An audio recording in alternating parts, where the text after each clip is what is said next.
Thanks, baby. I got 20 seconds. Maybe.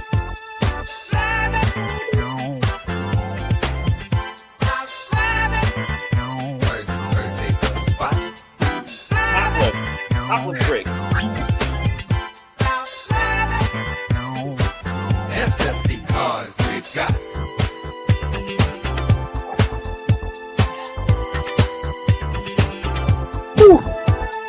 Chris and Jack. Card collecting too. Talking SSPs just for you.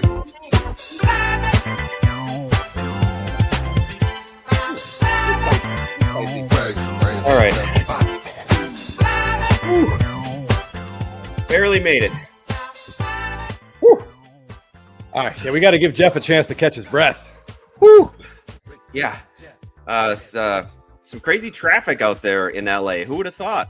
Rush hour traffic. Right? I mean, it's unpredictable, Jeff. It really is. It truly is. Well, thank you. Sorry we're a couple minutes late. Thank you, everybody. Welcome to Blabbin Bout Slabbin. I see Chris laughing, so there's probably something going on. A good Mad City Brew comment to get us started. You can rest safely, my friend. He means too much to Jeff. I'm gonna let it be. I'm not getting involved. I'm not going fishing in those waters. I like the kid. I hope he has a good career, and I certainly don't want anyone from Milwaukee coming for my head. If anybody's not on Instagram, you'll notice that Chris did post about a card we purchased this week to see if the hex is still, in fact, intact. And that's a Zach Wheeler card. Chris, you want to talk about that? Oh, yeah, I will roll the dice with any Phillies players, and we'll just see what happens. Right. I mean, Zach Wheeler is about as consistent and regularly dominant as it gets.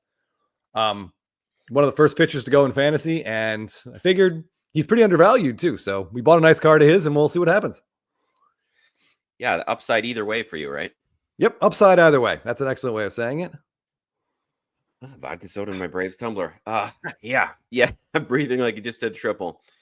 Yeah, it was driving from Hollywood to Studio City at 5 o'clock, having to make 2 stops to pick up kids on the way, and trying to make it back by showtime was a little tough. So yeah, I'm breathing a little heavy. Did you get the right kids, Jeff? I feel like that's an important. You were in such a rush. I hope so. I don't know.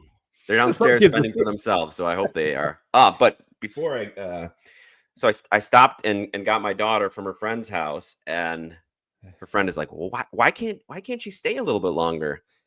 And I had to admit that I co-host a baseball card show. I'm sure the parents thought it was really cool, but the dad said, "Oh, I'll be right back." He went upstairs. He came back down. He said, "I have no idea what this is." He's like, "It's not baseball," but he brought down a box of basketball cards. Oh, look at this. Whoa, Upper Deck 2009. Yeah. I mean, LeBron's on the box. Who knows? I don't know anything about basketball. Maybe somebody picked up random kids. Yeah. So yeah, I was an extra minute delayed because I got this box, which I don't know. Thank you. Wait, Jeff, are those packs sealed, or are those just the cards from the box? I didn't even open the box. Let me take a look. Yeah, let's get in there. What do we got? Yeah, sealed packs. Wow, we might have to have an opening. Looks to be full. Isn't that 09? What's Steph Curry's rookie year? Isn't it 09 or 08? Okay. Trivia prize. I'll have to do a little research. I don't know much about basketball, but that's not true. Okay, I don't know much about early 2000s basketball cards. Okay, there we go. By the way, Kevin Morales messaged me, and he was painting a panic earlier that he thought his house was out of bourbon. So he was very, very concerned, but we can all take a breath. He was able to find a bottle of Buffalo Trace, and life continues unabated, thankfully. Yeah, he's been an extra bottle under his bed. Uh-oh. This is probably true. Dude already scanned it. No, there's nothing good in it. I mean, when you saw him, Jeff, was he wearing scrubs? Yeah, and there was a loud noise going from the back room, just cycling through. Oof, I don't know. Wow. Yeah, crisis averted. Congratulations, you found something to keep you company. Yep. Oh, ATL Jeff Black. Look what he says here. It's a $1,500 box. Well, I can't accept that then. I gotta Maybe he just forgot the decimal. Is it 15? I have no idea. Like, early upper deck stuff like that. There's got to be something in there. There got to be some inserts. There might be autos. I mean, who knows? But yeah, you should look that up. And if it's $1,500, maybe. What if there's a LeBron auto perhaps in there? Yeah, maybe we open that live. Yeah. Open it. Yeah. Trivia prize. Sounds great. Yes. I think that is a good option. Buchenhagen, what's going on, buddy? See you in the comments there. Welcome. Yeah. Thanks everybody for joining. SFO Sox fan is seeing $2,000. Well, I'll just have to buy him a croissant next time I see him or something. I mean, now I kind of want to open it now, Jeff. I'm not gonna lie. I want to see what's in there. That's what John says. Right? Rip yeah. and give him the comments back. Say, thanks, but yeah, if you give him like a base LeBron and tell him it's worth $50, I bet he'd get really excited. And then you can pocket that auto that you're gonna sell for like $3,000. Totally fine. But well, anyway. yeah, as we know, sealed wax isn't worth anything anymore. So, well, we know some auction houses, Jeff, will use their CT scanners just to make sure that the right cards are in the boxes, but they're not going to look and see what are sealed, but we don't know what could be in there. I hope he doesn't watch the show. Yeah, I think we're safe. I think we're safe from that, although who knows? Oof. Well, here comes a moral conundrum if ever there was one for us. Yeah, Bazooka Tom, Jeff just said it was Steph Curry's rookie years the year before. I thought it was 08-09 for Curry, but it's the Topps Chrome Super that hasn't surfaced, right? It's not an upper deck card. That would be absolutely absurd. Can you imagine that? It's been sitting upstairs in this guy's closet. He's like, yeah, it's moved with me. Oh, there we go. All right, maybe it is his rookie year because Jordan says Steph rookie's going for $100. All right, Cubs Guy 2016. I love this reference. A couple of weeks ago, I showed some people some of the movie stuff that I have in my kind of man cave here. Give me a second. I have to get something based on that quote just to kind of kickstart some energy here. Kickstart some energy. Like the sound of that. So yeah, there's been good evening, Team A. Good evening, everybody, for joining us. There's been a lot of drama in the hobby since last we saw you, but Chris and I were going to try to keep it to the cards tonight. So yes, we got a lot of cards to talk about. We've seen some monsters on Instagram. Oh yeah, we got a lot of Instagram cards. What do you got? What do you got? We got some trivia coming up, but my sister went to school at ASU, and I went out. My parents and I went out to drop her off. And there was a guy there, like they had like a campus, I don't know, fair of some kind. There's a guy there selling stuff for you to hang in your dorms. And he had a whole bunch of really interesting movie like memorabilia. He had a book from the movie Seven. That was what New Line sent out to Academy voters. Oh, like now there's screeners that you get, Jeff, but they used to send out like artwork, They did. Yeah. Yes. So I bought it. And so this is one of the pictures that's in the book. Yeah. Now, if anyone ever sees Morgan Freeman doing an autograph signing, like please let me know. That would be sweet. That would be awesome. Get him to sign across that. But this is the best one. Yeah.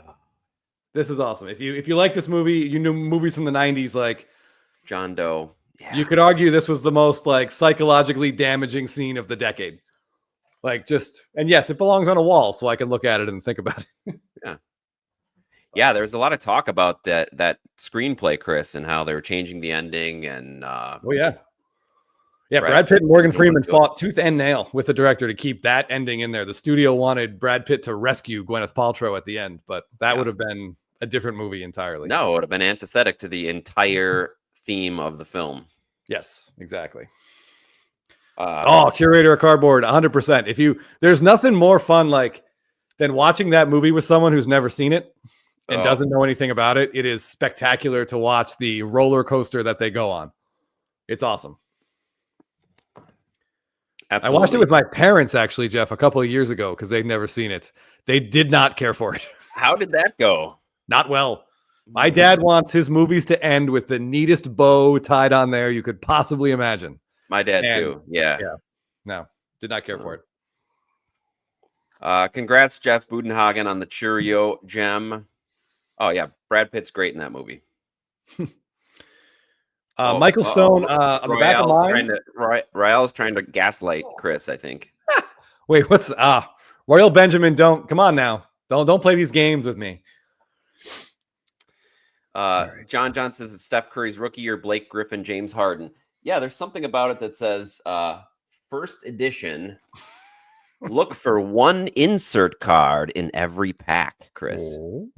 Anything in there about autos? Anything in there about autos, Jeff? Nothing on here about autos. All right. Just one insert in every pack. Oh, it does. I thought it may have pack odds on the back, but it's just it contains an assortment of Upper Deck basketball trading cards. All right. That's a fair description of the box, I suppose. All right. If there's violence in the movie, my mom's not watching it, ATL Jeff Black says. So probably didn't make it too far into 7. The thing about 7, though, Jeff, is the violence is almost all off screen. A lot of it is just living in the post. Yes, the aftermath of the violence. That's pretty gruesome on occasion. Yeah. Almost makes it worse. Doc, I don't know if I want to ask how old your daughter is, but I hope she's 15. Yeah, it's got to be into her teens. Los Bravos. I don't remember A River Runs Through It. I saw it in the theaters way back when, but I don't remember much about the story. It did make me want to go fly fishing at the time, but nothing has made me want to go fly fishing since then. So I have not done it. Yeah, I put the link real quick before we get into Instagram shout outs. I put the link for trivia in there. I will tell you before we play the scores that both my wife and Jake Short Print a Day got, so you know what you're aiming for. My wife got her career worst score, Jeff. She was very upset. So upset she's not even with us tonight. She's boycotting the show? Boycotting. She was too embarrassed. She couldn't be here. But we are giving away a Garrett Cole 2018 Independence Day parallel, which is a very, very cool looking card. Donated by Short Print a Day, donated by our friend Jake. So yeah, I appreciate that, Jake. Yeah. So hop on that link whenever you get a chance. Cardboard Showcase. Oh my God, the sloth scene is incredible. And it features one of my all-time favorite supporting actors, John C. McGinley. Oh yeah. Dr. Cox on Scrubs. He's in The Rock. He's in 7. He shows up in so many cool movies in these little parts that you remember him in. But yeah, the sloth thing. Oh my God. When he starts coughing, fluid came out of me. Let's just leave it at that. I didn't see pack odds. Somebody said pack odds on the box. There was not. So I can't quite tell you for that. Peep CDG Sports. How's it going? Oh, Canadians of the Hobby. How's it going? I got a card of yours I want to talk about in a little bit. Hey, Canadians of the Hobby. Last time I heard from him, he was in 50 degree below zero weather. So I'm glad he survived. Right. Yeah, we're glad he's alive. We're glad his postal system in Canada seems to be working again. But yeah, Kevin Morales. I'll let you know her score. Like I said, she has a specific strategy, and sometimes it works, and sometimes it doesn't. Is there a theme you can tease out for trivia tonight? Besides difficult? It's not that difficult, though. It wasn't. Jake did pretty well. Jake's issue with it is it takes him too long to read the questions. Yeah. There are some big words in the questions, and he stumbles over those a little bit. But I thought this one was pretty easy, to be honest with you. So if Shelly is here, I think his high score could go down, especially if you think about who's putting the quiz together. There's a little hint for you. A lot of Freddie Freeman. Possibly.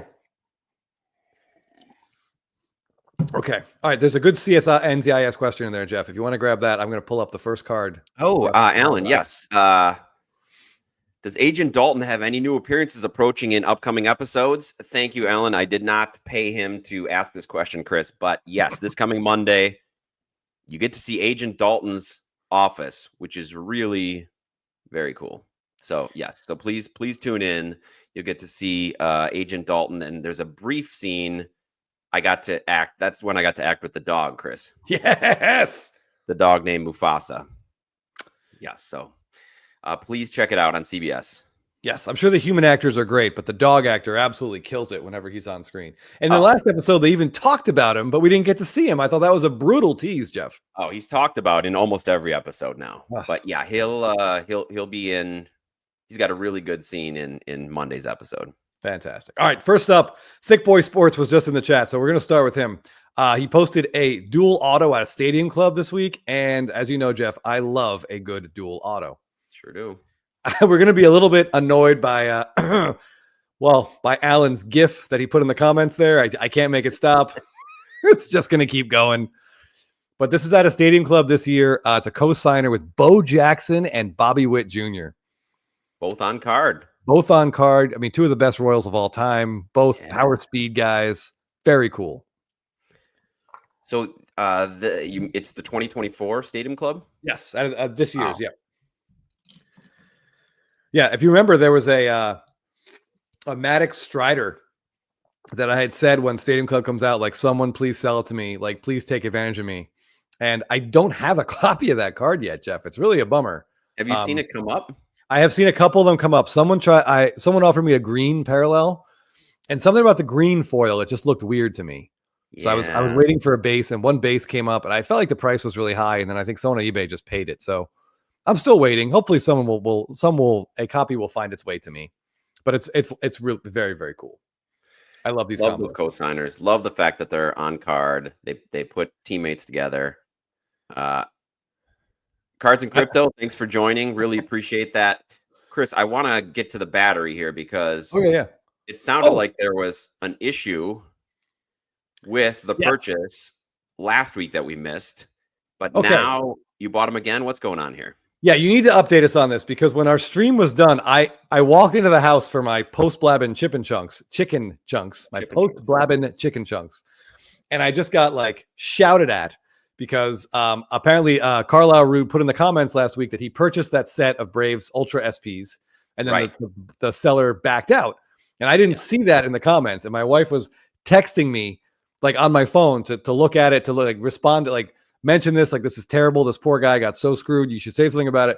And I just didn't see the text come in. My phone was on silent, and then it became a whole thing about, oh, you never read my text. This went on for a while, but neither here nor there.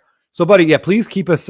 What exactly happened? So the seller backed out, and now he's back in. Now he's back in. Unusual transactions. Meanwhile, ATL Jeff Black saying he posted them in a group for $3,500. Weren't they up for like $5K on eBay? I think it was $4K on eBay. So $3,500 on Facebook is about a better deal for the seller for sure. Right. Except if he's selling it and he's already sold it to the battery. Right. But so I think he's trying to sell that eBay. Sure. All right. Well, keep us updated. Like, if you do have these cards incoming, like, we need to know. This has become sort of a bit of a card soap opera. Yeah. Yeah, SFO Sox fan. I had to block her too. It was too many texts. I've got to be completely honest. It was too many. Oh, CDG Sports has a nice card coming in from Japan. Someone asked me about this on Instagram actually last week, Jeff. By the way, I'm sorry. I have to change. Out of the corner of my eye, I'm just seeing Elmo dance. It's starting to really break my head. Leisure. Maybe me. All right. So I did want to say, though, before I get to what CDG was talking about, this was a really cool dual auto, but it was not my favorite dual auto that I saw this week, Jeff. My favorite was popped up this morning, 11 hours ago. Atlanta Sports Cards posted this one, which I've seen before, and every time I see it, I just need it. It's so cool. I wish there was an RC on Acuna's side, but it's that's very nitpicky. That's really cool. Yeah, what is that from 2018 Heritage? Yes, from 2018 Heritage high number. Yeah, we got Freeman, who looked like he just had his eyebrows manicured, and Acuna with his, just classic Acuna, happy to be playing baseball look.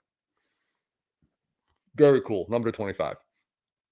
But I was just going to say real quick, CDG Sports, Jeff and I have purchased cards from Japan before, and honestly, like, we haven't had any issues.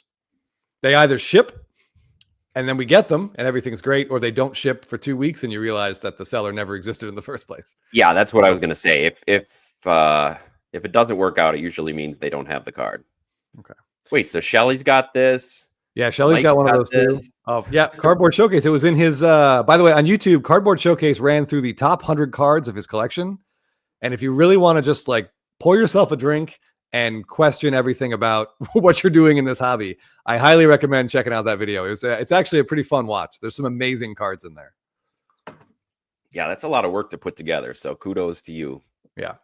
All right. So based on the comments I'm seeing, Battery got the cards. So congratulations. Well, he bought the cards, but they are on their way to PSA for authentication. So okay. He did end up buying it again through eBay, apparently. Whew. Well, getting them authentic. I mean, yeah, I don't hate the eBay authentication thing. It just adds time, Jeff. Yes. Yeah. By the way, I did want to mention that this week, we usually would start our show with like some pickups. I had no new cards come in. I don't know why I'm even alive. Like, I don't know what the point of my life was the last 7 days. No new baseball cards showed up, Jeff. Yeah. I actually had a lot of cards going out, Chris. I got rid of another large flat rate box. Nice. So that's 10,000 cards out the door in the last couple weeks. A lot more to go. SFO Sox fan, you're right. I would, oh my God, I'd want at least 5 copies of that card if it existed. There is a very cool Devers Yastrzemski from 2019. There's a couple of come and go on eBay periodically, but it's a very cool card. But Devers, like, he's got that big flourish in his signature, and half the ones I've seen, his auto just flies off the card, and that irks me. It really chips away at my OCD. Chris, did you see the Mookie Topps post today where he was revealing the card number 1 in 2025 Series 1, which is Ohtani? But I thought it was going to be an announcement that he was going to be signing autographs. But I want to hear from Topps and Mookie. That's what I want to hear. Yeah, what a tease. Yeah. I did not see that, unfortunately. But yeah, Ohtani should be card number 1. I mean, Trout was number 1 for like 3 or 4 years in a row. I feel like it's Ohtani's turn. Yep. Let's see, has been slow lately. Scott, let me answer this. This has been wanting an 89 Upper Deck Griffey forever, but never bought one because 10s are so expensive. However, PSA 10 with auto are much less. What's going on? Maybe buy that instead of the 9 I plan to get. Be careful because I'm guessing that you're getting a PSA 10 auto grade on those. So a lot of times they won't even grade the card. They'll just get the auto graded. And if that gets a PSA 10, it will be much cheaper than a card grade of the PSA 10. So just be careful when you're looking at those. Yeah, you're just deciding kind of what's more important to you. The PSA 10, like, that's the single most graded sports card in history. So the PSA 10 pop is extremely small percentage-wise, and it's expensive. But maybe it's cooler to get a card that's a little dinged up, but with a really nice auto on it. Just know that you're not getting a PSA 10 card grade. Correct. B. Libby throwing out some trade secrets here. I buy cards from Japan, China, and they usually come back in amazing condition. Better PSA 10 rate than US cards on eBay. That's interesting. Yeah. I know our good buddy Oreo Cards on Instagram has used the PSA in Japan with some great success. Hold on. What was I just going to say? Yeah, Royal Benjamin says the eBay authentication has been slow. Well, PSA has been even slower, and a lot of the anything in a slab goes through PSA. So that might explain why some eBay authentication is being slow, because the PSA backlog, Jeff, is apparently we're not quite at COVID levels, but it seems to be that we're potentially on our way. Which is crazy because they're still promoting and advertising submissions as though they need more. Yeah. I wanted to just respond. Nick Johnson here says he wished you could opt out of the authentication. I got to be totally honest with you. It almost seems, Jeff, like every week for a while, maybe it slowed down a little bit. For a while last year, it seemed like every week someone else that we thought was a good person in the hobby turned out to be a scumbag. And we just keep, like, crap just keeps happening and people just keep doing weird stuff. I do not mind the eBay authentication at all. I don't know. Jeff is more patient than anyone that I know, but my patience has been tested, but I don't mind waiting to make sure that I'm getting what I'm trying to buy. Yeah. I just, the list of people that you feel like you can trust, it just seems like it's shrinking around us. Unfortunately. Yeah, which is sad. It's sad. Yeah, there's a couple other comments in here. Sorry, go ahead. Speaking of dual autos, anyone know of a better dual rookie card than Pujols Ichiro? I see so many combo cards since over 20 years worth, nothing worth noting. Yeah, we saw a lot of that this last week because of Ichiro going into the Hall of Fame. I mean, it's near impossible to beat that, right? Yeah. I mean, 2 first ballot Hall of Famers. I would imagine when Pujols comes up, he should go in unanimously, unless that same voter that screwed Ichiro is still alive. It might be. Yeah. It might. Who knows? Those 2 guys could get into the Hall of Fame short of just 1 vote apiece. Yeah. I see some people talking about the eBay authentication. I will say one thing that bugs me is when you get a raw card and eBay authenticates it, but they miss something in the condition that's bad. That can be an issue. Yeah. Because then you get it and you've gotten it and it's already passed authentication. So then it makes it a little difficult to return. Yeah. eBay told me once, well, you opened it. You opened the seal, so you can't return the card. I'm like, well, I wouldn't have noticed that there's a crease in this that you guys missed had I not opened it up. Right. Thankfully, the seller stepped in and agreed to return the one that I had an issue with, but he didn't have to. And if he said no, he didn't I have to. And that's a flaw in the system. Yes. Okay. Yeah, Night Train is right. When Heritage hits, it hits hard. John saying no way Pujols gets 99.7% of the vote, which if that's true, that's especially the way that the Hall of Fame is heading, where we're just focusing on a couple-year peak being enough to get in. Pujols had a decade-long peak, so I hope that's he hit 700 home runs. I think there's only 4 guys that did that. It's like his numbers are absurd, even though he was bad for 8 years. Yes, but the first 10 or 12 were off the charts. I want to take quick congrats here to Bugenhagen. Anyone who picks up a Grail card, that's always fun to hear about and fun to see. It's a wrestling card, and the lady who signed it passed away at 24. So a little tragedy here, but I don't know who that is. Jeff, I'm looking forward to seeing this one. Yeah, this message took a little bit of a turn, Jeff. I was getting ready to celebrate for you, and it ended on a little bit of a sad note. But it does make a point that once these athletes are gone, there's no more autographs from them. So it is something to consider.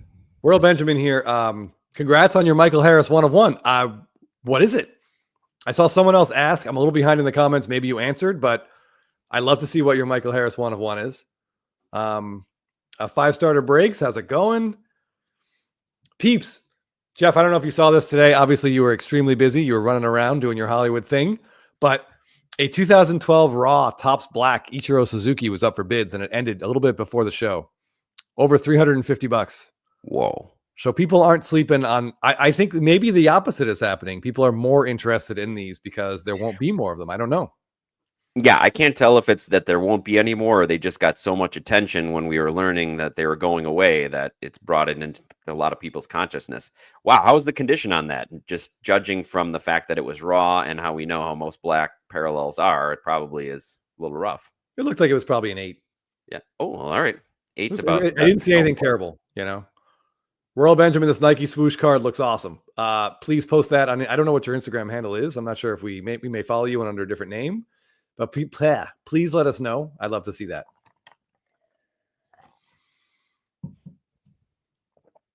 What? All right, SFO Sox fan. I need to know. I need information here. Was this an express? Was this walkthrough? Oh, no, wait. I'm sorry. That says March 28th. Okay, never mind. Sorry. I thought he was saying he dropped it off on January 16th and it was already back. But he got a shipping notice that it'll be here. That's a weird shipping notice. But anyway, okay, hold on. That is really fast because given his completion date, that seems like a regular. Is that regular? Probably. Oh. Michael Stone, while we're talking about this, people do fake slabs. It happens. Especially I think somebody was talking about on one of our spitballing videos in the comments, like an SGC slab was that they bought that ended up being completely fabricated. So you just never know. Yeah, and those are the ones that can be tampered with too, SGC especially. Yeah. That can be tampered with and another card put in there. Yeah. KGK says, wait, there's a list of people that we can actually still trust. I trust Jeff. Yeah, it's pretty small circle over here around these parts. Yeah, unfortunately. This sounds amazing. Someone broke up a huge set. So if they had the whole complete set, that's pretty incredible. Got the Pedroia and Ortiz.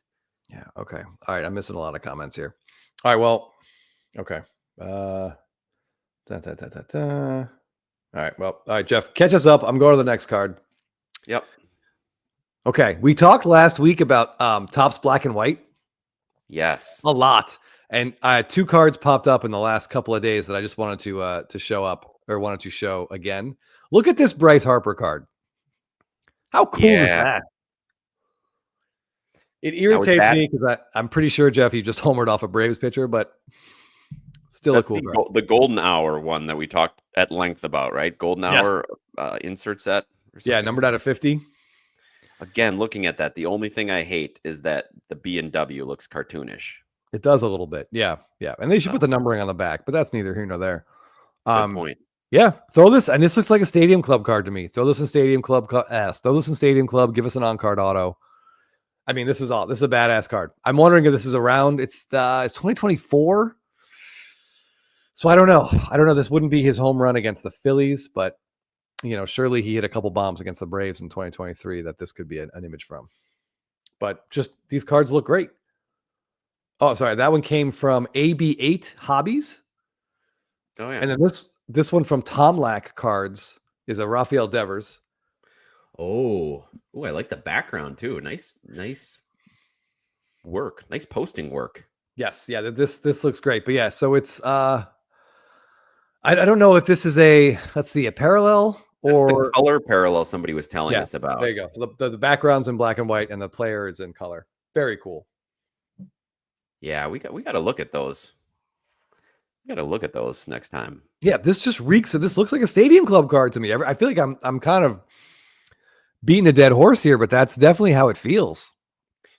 And it would be fun to open a box of these and just see even random players, see what images they choose if they look like this. Right. And that's the thing we talked about with Stadium Club too. I'm pretty sure this is Fenway Park. It looks like that's the weird pesky pole in the corner down there. Yeah. I mean, go ahead, Jeff. Curator Cardboard is asking, when does the eBay authentication stop being free and then who pays for it? Originally, when they started, they said it was just going to be free for a little while, and now it's been years. So I don't know if they're going to start charging for it. I think it really benefits eBay and is bolstering their relationship with the grading card companies. So I think it might stay this way. Yeah, I recently that Jeter card that we sold went through authentication, and there was no additional charge for it. At least we didn't, as sellers, we did not get hit with an additional charge. I don't think the buyer did either, but I couldn't swear to that. Yeah, I don't think they're gonna. Oh, Adam's here. Oh, that's his. Oh, okay. Yeah, Dude. the Harper was his. Oh, the Harper was his. Yeah. I mean, did you look up, Adam, this image and what it's from? If you want to hop on Getty Images, see if you can find it. I'm guessing it's from the playoffs in 2023, but it just looks, it sure as hell looks like he just hit a bomb. Yeah. And I don't think he'd be pimping it like this on the on what? On the road. So I'm guessing this is a home. That looks like a home jersey, right? It looks pretty white. Oh yeah. But man, I just picture like a nice auto right across here. B. Libby's got a question here. With no black parallels in Series 1, if you had to pick one, what variation on the checklist do you think collectors will now flock to? Does that raise the visibility or desirability of Independence Day? Because that's still on there, right? I think this is a fantastic question, B. Libby, and I think it's one that we're going to have to be talking about a lot as we get closer to release day. My first thought, my initial guess would be the gold foils out of 50, because I think that's just going to match up with your chrome gold refractors and the symmetry there. The black foils out of 10 are you're never going to see them, but the gold foil out of 50, I think you'll see a decent amount of, and that would be the one that I would go after as of right now, without putting too much thought into it. That's the one that jumps out to me. What do you think, Jeff? That makes sense to me. I don't think that the black foil out of 10 is going to get as much traction as maybe Topps or Fanatics is hoping, just because it's so rare. It will be so hard to find. Shea Schultz, Topps Black and White sure seems like the new Stadium Club. Right. Docs Cards, I appreciate the research here. There we go. Oh, you're right. Playoffs. Yeah, 2-run home run against the Mets. Man, he just got hot, as he always does. He always does. Always does. Always does. I don't know, Chris. Like you said, we're gonna have to talk about it, and especially once those boxes start to get opened, we'll see some on-card versions of them, of the parallels, and we'll see what's getting people's attention. Yeah, I always feel like our Chrome kind of rallying cry is, when in doubt, go gold. So I mean, maybe the gold mirrors, maybe the gold mirror SSPs, if the images are good. I mean, those are always going to be our favorites. Michael Stone, the gold number per year, those are always great, but those will always be popular, but they just don't have the same collector cachet because of the rarity factors. Yeah, they're cool. I mean, I hate to say this stuff, but like in a PSA 10, like those are always going to be very popular, very collectible because they've been around for so long. But I think the ceiling on their value is going to be limited because there'll be 2,025 of them. Yeah. Yep. Oh yeah. Doc's Cards makes a good point here. Something grown to really appreciate about this: how you can tell a story with a good card. Yeah, we've talked about that too. How it captures a moment, and that moment leads to your memory of the game or watching it. And it's. I think that's part of what is so appealing about a good image, or why Absolutely it appeals to us. I mean, whenever I look at Acuna's Sapphire image variation or his Topps Black and White image variation, I get to remember that eclipse that happened, and that's just what we want as baseball fans, right? Yep. Staring at the sun. KGK says, am I crazy to think true photo variation for rookies will be huge because you don't need the other info on the card? The rookie image itself is iconic. Yeah, and I think they keep the shield, right? The RC is on there. At least it was last year. Are those back, by the way? 100%? I don't even know. I don't even know if those are back. I think they are. I think they are. Yeah, Kate, are those 100% back? Are you? I straight up, we have not really poured through the parallel checklist as much as we will in the next couple of weeks, so I'm not sure. But if those are back, yeah, please let us know. All right, Jeff, we're hopping to the next card. Yep. I've not seen the Harper stare down card. Yeah. Ooh, yeah. Nope. Yeah. The Harper stare down card we didn't get it. As far as I know, I haven't seen it either. Rage, you are visible. We're just ignoring you. Yeah. No. Sorry, we're getting a little behind on comments and skipping over some. The thing is, Jeff, I only notice accounts with 6 exclamation points, and the problem is that Rage only has 5, so my eyes don't pick it up as I scroll through. More exclamation points we need. All right, what's this card, Chris? All right, so this card was posted from our good buddy Scotty B Cards. Oh my God, Jeff, I am so far behind in the comments. Good Lord. As you know, I've sort of taken on an attempted run at the Freddie Freeman Heritage Golds. So my eye really picks these up when I see them more now, and I kind of regret not being a fan of them earlier because these cards are awesome. This Aaron Judge has so many things about it that we love. Yeah, it's got a lot going for it. Not least of all is the giant All-Star Rookie Team trophy that we get on Heritage cards, the old-fashioned Rookie Cup. And these Heritage are out of 5, at least currently. They are still out of 5, so they're extremely rare. And this is just a great example of one. Yeah, this card is awesome. That giant gold cup is so cool. It looks like an on-deck circle photo, and the 69 design is just great. So this card has so much going for it. When Scott messaged me and he's like, "You think I should pick this up?" Part of me was like, "Well, how do I say no?" But then but where you look, who has it? Don't buy it, but who has it? Yeah, it was kind of a fine line, but instead I was like, "Buy that card, dude. That's awesome." And he makes a point in his post about how Judge's Heritage Rookie is shared. It's one of those duels. Yes, like Machado, Devers, I think Albies, they all have duels, and they're just not as popular. So no. D3C, this would be an excellent addition to any cards if they'd put what game the photo is from, and even the photographer. We follow a lot of photographers on Instagram, and they enjoy when they see their work come up. John Mayer says that True Photo and Team Borders are on the odds sheet. All right, cool. Yeah, I like the True Photos. Those look great. Michael Stone, quick question here. He wants to know how much the gold Freddies, from what I have seen, the first one, 2014 was his first one. That one was a little pricey. I got into a bidding war. If you recall, I told that story. I ended up winning it on Christmas Eve while my buddy was reciting a very personal Nightmare Before Christmas poem that a close friend of the family had written, and we were sitting at dinner, and I almost Did you say Nightmare Before Christmas? Did I? I did. Yeah. 'Twas the night before Christmas, although it was almost a nightmare before Christmas for me. Sounds like it was becoming a nightmare. Yeah. That one ended up being about $500, or a little bit more. Usually, the other two I've gotten are in the $300 range. So that's generally where I think a star player like him would be. I've spoken to Signed in Slabbed, who has been he's going after the Mookie run, and he says Mookies have run a little bit higher than that. So that makes sense. So I feel like $300 is about the range where they should be. And a reminder, they are out of 5. So a lot of times you don't even see all 5 surface because there's some still packed away. They make so much Heritage, Jeff. There's no way it all gets ripped. There's no way. Yeah. And I hate that situation too, where it's like there's only 5 of them, maybe 3 surface. 3 surface. So if you really want one and someone has one, there's like I shouldn't be saying this stuff, but my ability to negotiate is extremely limited because it's not like there's 2 others for sale on eBay. Yeah, and all it takes is 2 interested people to get a bidding war up to like $500, like you said. Congratulations, Jonathan. You've just taken your first step into a larger world. Bought my first variation this week, 2022 Heritage Vlad with the CN Tower in the back. Very cool. Very, very cool.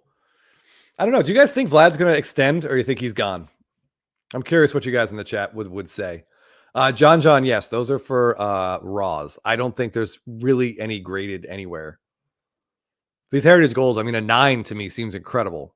The 3 Freddies I have, the combination of like, and Jeff can tell you that like the chrome front and the paper back, the connection of those two is just, it's dicey at best. That's why seeing that this is a 9 is really incredible. Oh yeah, absolutely. Yeah, Forbidden Donut. I see a lot of us. Yeah, gone. Yeah, I think gone. I'm saying Mets or Red Sox seems the most likely. I am excited, Jeff. They signed Scherzer today. I like seeing them go for it. I think they know this is it. This is our last chance. Yeah, they need Bichette healthy. They need Guerrero to take a step. They got a chance.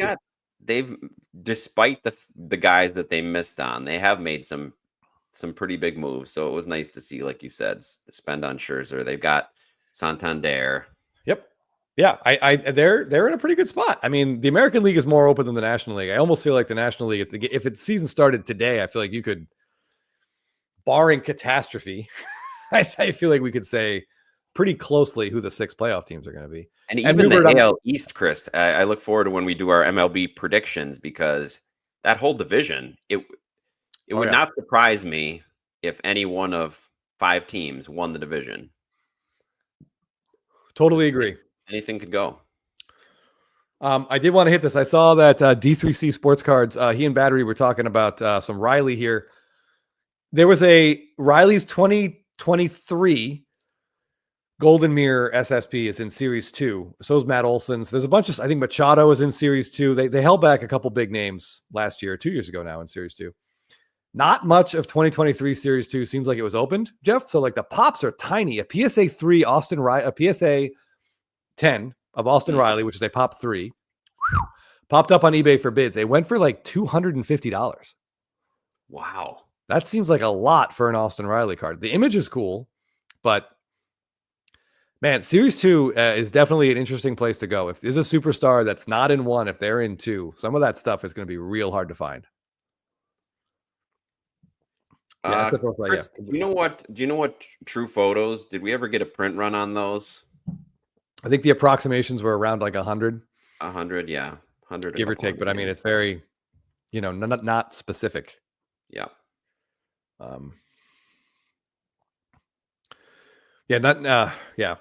Night Train, this is pretty much, sorry.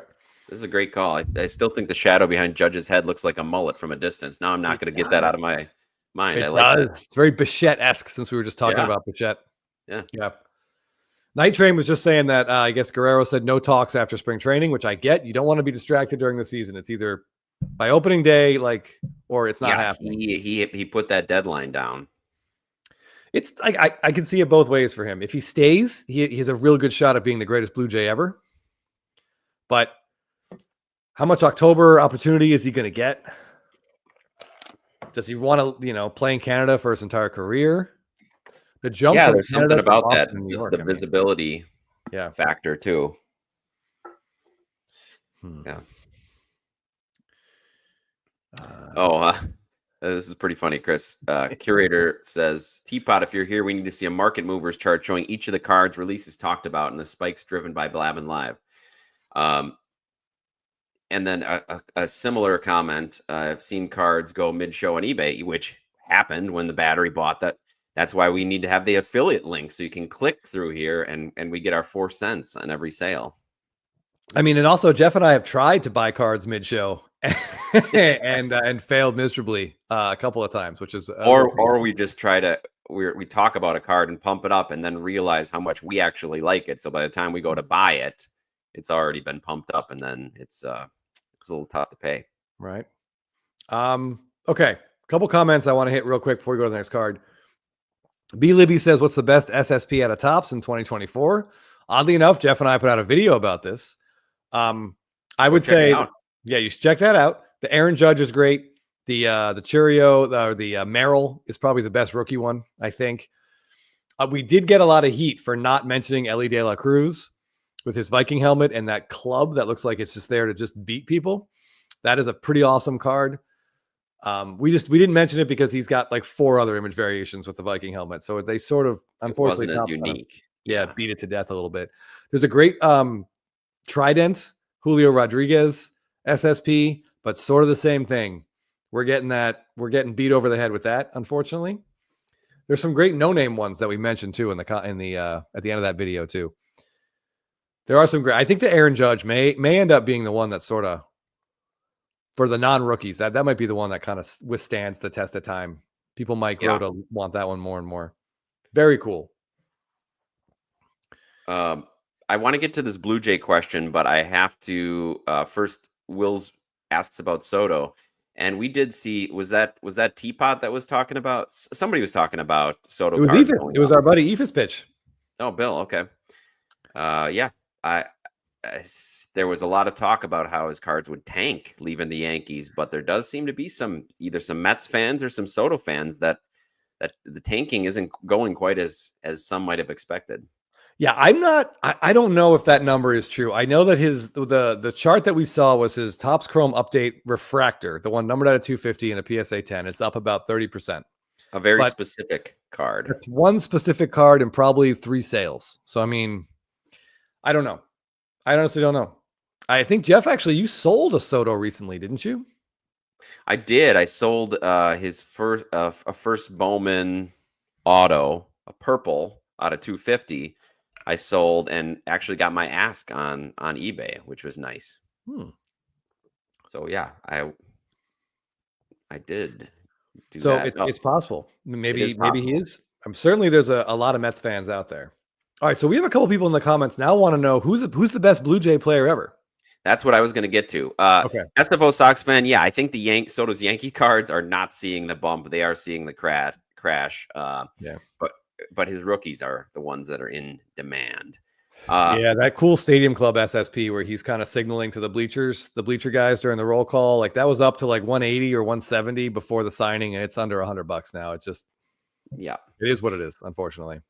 Yeah, so greatest Yankee, we're seeing a lot, or greatest Blue Jay, sorry, we're seeing a lot of comments, a lot of Joe Carter, but Joe Carter maybe had the biggest moment in Blue Jays history, but he wasn't a lifelong Blue Jay. I don't know. I wouldn't put him up there at the top. A lot of love for Delgado. I think you got to look at some pitching too. Yeah, I see Halladay mentioned a few times. I'd like to see Dave Stieb get some love. He was a really good pitcher in the 80s. He lost perfect games, back-to-back perfect games in the 9th inning of consecutive starts. What about George Bell? Well, he was in Toronto for a long time too. Jesse Barfield, Lloyd Mosby, all those guys who were pretty much lifelong. Well, not Bell, but Bell won the MVP. I think that was 87. 87, yep. So yeah, I would say you might have to go back a little bit to those guys. The guys, when they put together those World Series teams, there were a lot of people that came from other places, like Paul Molitor. You had who else do you have on that team? Yeah, Alomar, Joe Carter, Dave Winfield was there. Jack Morris was there for one season. I mean, Juan Guzman didn't have a huge career. I think I said Alomar. Alomar was there for sure. Devin White bounced around. Yeah. So I don't know. It's a good question. Vlad could have that chance to be that if he wants to stay there long term. Olerud had one of the best seasons ever for a Blue Jay, but he wasn't there long. Oh, someone else. Hey, there you go, Mr. Big Legs. Yeah, and he was great further in his career as well with the Mets, Mariners. Yes. Kelly Gruber, love. Sure. Yeah, a lot of John Olerud. I just don't think he was there long enough. Here's a couple guys that are definitely in the Blue Jays Ring of Honor. Ernie Witt, Kelly Gruber. Yeah. Jimmy Key, he was another one. Okay. It's a good question. We could do that. Hey, maybe next off season that would be a good topic. Talk about the best players or the Mount Rushmore from different teams. Yeah, the Blue Jays. I just put the link for trivia back in the comments. It's been a little while, Shelly. If you could copy and share that a couple of times, I would appreciate it. Hey, what's up, Brandon? Yes, thank you. Thanks everybody for joining the stream. Definitely click on the link that Chris provided for trivia, which we'll get going soon. Please hit that like, and if you are not subscribed, please subscribe. Chris, we recently passed 3,000 subscribers, which is pretty cool. It's a lot of people that'll listen to us blab. So thank you to all you subscribers. Well, while our good buddy Brandon is with us, Brandon is a big Bryce Harper collector. You can check out his Instagram, TSO many slabs, so many slabs on Instagram. This is not his card, but this is a Bryce Harper card actually that he and I were talking about today. And this comes from, oh boy, RYOWU cards on Instagram. So this is of course, a Bryce Harper auto. Yeah. And this is out of 2022 Stadium Club Chrome. Yeah, this is an orange, so it's out of 25. But it's just yet another really, when this card first came out, Jeff, I was like, usually Bryce Harper has great image. This one was okay. Like, my thought was like, why'd they make it horizontal? And then like months went by and I kept looking at it and I like it more and more and more and more. I like it. He's got the baby blue uniform on. Yep. You get the crowd erupting behind him. I love a good jersey number, a back of jersey card. Plus you still get to see his face and those luscious locks flowing out of his helmet there. Yeah, I love this card. Yeah, it looked to me, and Brandon and I actually chatted about this a little bit today, that he had just homered to left, and he's watching it go. So he looked it up to see when exactly. This was a double, so it was a regular season double. Nothing too earth shattering, but the image is just so cool. And here he gets the sign right across the back of his own jersey. So yeah, we too much faded auto space. You know what I mean? They left it for the auto. I kind of like that. It's like some of the SSPs we've talked about where they leave some in the background. I'm Newbert. So there's a couple people that think that Doc's problem with it's a little different. That's what I was going to say, Docs. I think Bazooka Tom is a little upset that the Harper's glutes were obscured by both fading and his name and team name. Multi-layers. Yeah. I think if we lowered a little lower cropping, and I think we'd all be happy. But God damn it. Someone's got to put together a run of all of Harper's like Stadium Club autos. And it's just going to be visually one of the most like beautiful set of 10 cards. Maybe that's something Brandon's working on. Maybe. I know I've certainly been egging him on since we saw him a couple weeks ago. I do like the fade. I think that's why it doesn't bother me. Like Wills is talking about, the auto space is fine. It's faded nicely. I do like that fade. It kind of is revealing the top half. I do like that. Yeah, and I also really like how the fade stops just in time to see number 3 and Harper. Yeah. And honestly, if you're looking at the card outside of our stream, like if you see it on your phone, like it's bigger. I don't think it would bother you as much. But this is cool, and I'm going to be on the lookout for just a base. I don't want to pay out for the orange. I'd be happy with just a base auto here. Very cool looking card. We're going to spend some time today looking at Stadium Club autos, so I do apologize. While you're getting to that, B. Libby says the key to most Stadium Club is to find cards without the sticker. Who do we need to talk to at Topps for this? Now, most of them, in their defense, most Stadium Club cards do not have a sticker. Where they get into problems is with the Stadium Club Chrome, Chris. Yeah, the Chrome inserts. Yes. The Chrome standalone sets are all on card, but the Chrome inserts. Once they brought out that set, we thought we were golden. But now the set is gone. It's back to being inserts, and they're all back to being stickers. Thank you. All right. So next up, this is a Joey Votto Stadium Club auto from 2016. There were a few of these 2016 autos kind of floating around Instagram this week, and this was the only one. I took pictures of other ones, but I couldn't find them. But this is a difficult to find card. That there's very few of these graded anywhere. I've never seen that. And look at this. That image is so cool. Yeah. His auto is big, and if you're against fading, there's very less faded space on this one. I was just noticing that the fade is much less. It's a huge auto. Like the auto goes way out of the fading zone, which is pretty cool. Yeah, I like this card a lot. And I think I'm sorry, this is 2015. I said 16. This is 26 or 15. Yeah, I've said, I feel like I'm a broken record when I say this exact line, but if you should check these checklists and see if there's guys you like and go back and see what the images look like. There's a Zach Mhm. Wheeler out of 2015 where he's sitting in the dugout with Matt Harvey, and Wheeler has autos, and that's cool. Obviously, if you're a Mets fan, it's probably a little heartbreaking. It's kind of Dark like Knight. what it's like a could have been type scenario. Yeah. But it's cool. I like pictures like that where you can see two guys that are teammates. Mhm. But yeah, this Harper is badass, and then this is obviously from 2014 when I said Harper. This is Votto. Votto. Votto was real good. Like, Yeah, John says, speaking of greatest Blue Jays, here's Votto, right? Gets into that conversation. Yeah. SFO Sox fan auto obscures the glutes. Sean's bringing up a point here about the problem with non-sticker autos. The cards have to be touched by so many people to have the player autograph them. I'm sure it's quicker and much safer to use sticker autos. Yes, it's quicker and safer. There's less people touching them. But I think that's why a lot of us actually like the on card, because the players touched it. Yes, the Topps rep probably has to touch it, and that's why there's more condition issues, especially with Stadium Club, because we know the stock they use is easily dinged. So I'm sure with all the shuffling around, as you've seen some of these players sign, dings are going to happen. But that's just part of the give and take, and I'd gladly take that. Yeah. Give me a an on card auto of a cool moment with some whiting on all the corners and edges over a sticker on it. I'll take it all day long. I don't care about the condition, if I'm being completely honest with you. I'd much rather take this Joey Votto in a one touch versus this Joey Votto with a sticker in a PSA 10 slab all day long. Yeah. Like Jeff said, it's weird to be like, we like it because the player touched it, but there is a thing to that. Like the sticker is the auto on a card. Like if you put a sticker on anything else, would you ever consider that thing to be autographed? And yes, Chris always makes that analogy. If you want an autographed baseball, you get an autographed baseball. You don't put a sticker on the baseball and consider it an autographed baseball. So it's strange that we would consider that for cards. Agreed. Okay. All right. Well, people are still signing up for trivia. We got a pretty good turnout. We'll do a couple more of these and then we'll get to it. Great. This is one of my, this post made me laugh out loud. This comes from Cardboard Man Collector, who is a good friend of ours and a friend of the show. He's a big Craig Kimbrell super collector. He sure is. And thankfully we don't need more of these guys. Like just one of them is enough. But this is Craig Kimbrell's Topps Chrome Superfractor rookie. Just a badass card.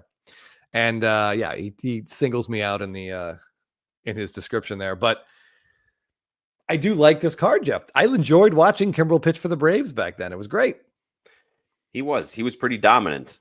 He was pretty dominant and very unique mound presence. He always had the arm flailing down, and he just and that design we've talked about 2011 Topps before. That design is pretty iconic. This is cool. I really, there aren't a lot of Craig Kimbrell cards I'm interested in. He does have some cool horizontal images of him doing the arm dangle between pitches, which is great. Yeah, I mean, there you go. Well said. That's an excellent point. And there are cards, by the way, that is somebody who understands us and puts it pretty nicely. You're holding something that a childhood hero held. Absolutely get it. Right. Those dual autos of Hank Aaron and Willie Mays. Yep. That's pretty cool. Or you're holding something that someone 20 years younger than you held. And that's also cool and totally fine. Yeah, but it's better than getting them to autograph in person, right, Chris? Absolutely. Yes. Now I can enjoy this autograph in the comfortable safety of my own home. All right. Yeah. So I feel like we haven't talked about Rafael Devers yet. So obviously I'm going to find a reason to do that. This card comes from about him a little bit, as you mentioned his autograph, but yes. That's right. We did. Well, I've been drinking, so I forget pretty much everything that happened beforehand. This card comes from 11 Devers Collector on Instagram. And this is one of my favorite Devers images that I've seen in the last few years. Here he is on base celebrating, probably a double against the Yankees. I wish there were autos in here, but their Bowman Chrome Sapphire doesn't do autos for non-rookies. But I wanted to just say, since we were talking about flagship before and the black parallels now out of 10, the foil and the gold foil out of 50, the blue foil out of 150. This is a Bowman Chrome Sapphire Purple. And I don't know if you guys can see, but if I gave you a bunch of guesses what this was numbered out of, I don't think you'd get it. Is Sapphire 10 still? Sapphire Baseball was 10. Oh. Sapphire Topps Chrome Baseball was 10. But this is not Topps Chrome. This is Bowman Chrome, so it's different. You might think it's 250 because that's what purples are out of in like Bowman Draft and that kind of thing, but you'd also be wrong. 15. Nope. Is that a 15 I see out there? I don't believe so. I think some people 27. The correct answer is 25. All right. Doc's ATL Jeff Black and Forbidden Donut. Yes, because the purple out of 25 is iconic. So is the orange and the red from. So when I see stuff like this, I understand the logic. And I do like that they're doing this because this type of stuff drives me absolutely crazy. Why would a purple Bowman Chrome Sapphire card be numbered out of 25, Jeff? It's ridiculous. Yeah. So I think we can all agree that some streamlining or consistency in the numbering and colors is a welcome idea. Maybe not the black parallel, but I like the idea. You got to streamline. I mean, yeah, I like the idea too. We can have the black paper parallel and also the black foil out of 10, and the foil's the refractor, and there we go. Night Train, a Steve Avery jersey is a huge Braves flex, especially if you get one out of his high school baseball team. Now we're talking. That's a real flex. Oh, like the one on his 89 Topps card? That's right. Oh, yeah. Oh, and by the way, since you mentioned Steve Avery Night Train, go back and look at that 89 Topps card and look at the high school stats on the back of that thing and just wallow in your jealousy. Because I cannot imagine being that good at something that young and having stats to prove it. Yeah. Stats on the back. Yep. Michael Stone with a question for you. I agree with you guys about the on-card auto, but if the player touching it is a big deal, why do baseballs and 8x10 pictures go for less? Yeah, that's a fair question. Baseballs actually go for a decent amount.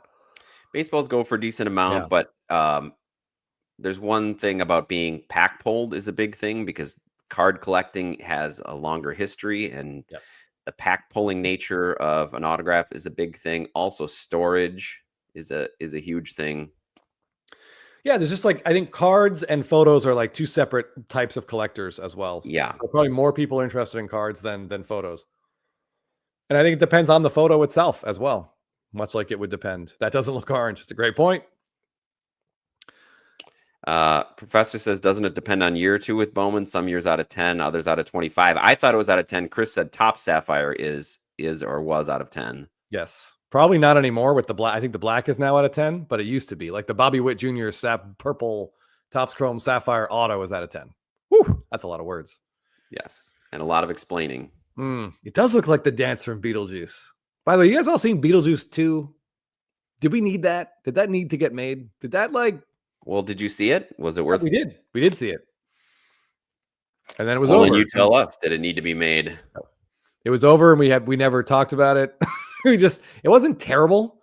It didn't make me angry. Like I'm sure a lot of Star Wars stuff makes you angry, but it was just over, and we're like, why? There was just a lot of characters walking from place to place. It had no, I don't know. There was just no reason for it to exist. Anyway. The hobbyist, I've heard this argument as well. Would it change your opinion of sticker autos if you consider that the athlete touched the sticker so they could sign it? For me, it doesn't. It doesn't. It's not the card. The card is what you're collecting. The card was in the presence of the player. Yeah. I do see some people saying it was a money grab. No on the Juice 2 was so boring. The reason we actually were willing to watch it is because Tim Burton directed it. I thought initially that he had some idea and then left it to someone else, but he was that's his movie. Yeah. And it's just it didn't have, I don't know. It looked like a guy who was grabbing some cash, making a sequel to one of his cult favorite movies and just moved on. So was there any redeeming qualities? It had a couple moments I chuckled at, and the girl from Wednesday was good in it, but God, I mean, if you watch Stranger Things, I would say one of the biggest complaints about Stranger Things could also be made about Beetlejuice 2. And I'm not going to go. Yeah, I don't want to. I don't want to go any further. I was going to say you could also make the complaint about Age of Innocence or what's it called? The Crucible. She was the only connection I knew. From... Yeah. It's just it's more noticeable when she's a central character. Glad JD Cards is here to provide some artistic knowledge, drop some artistic knowledge on us. Purple is a complementary color to orange, so they're playing chess.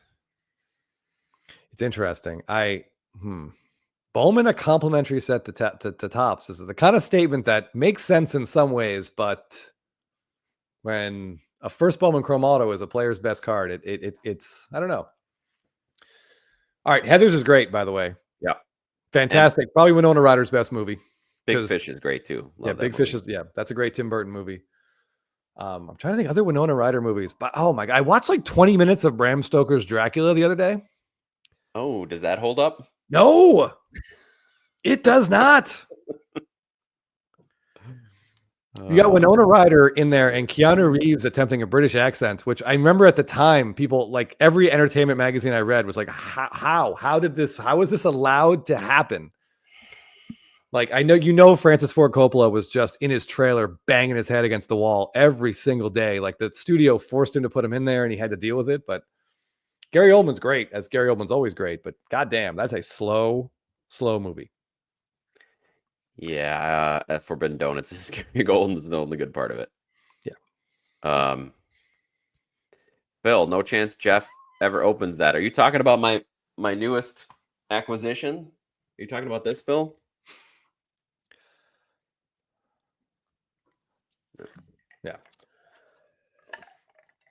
Yeah, Wilsey, I feel like it's like making a movie and having Jeff be one of the main actors, and then I'm also in it.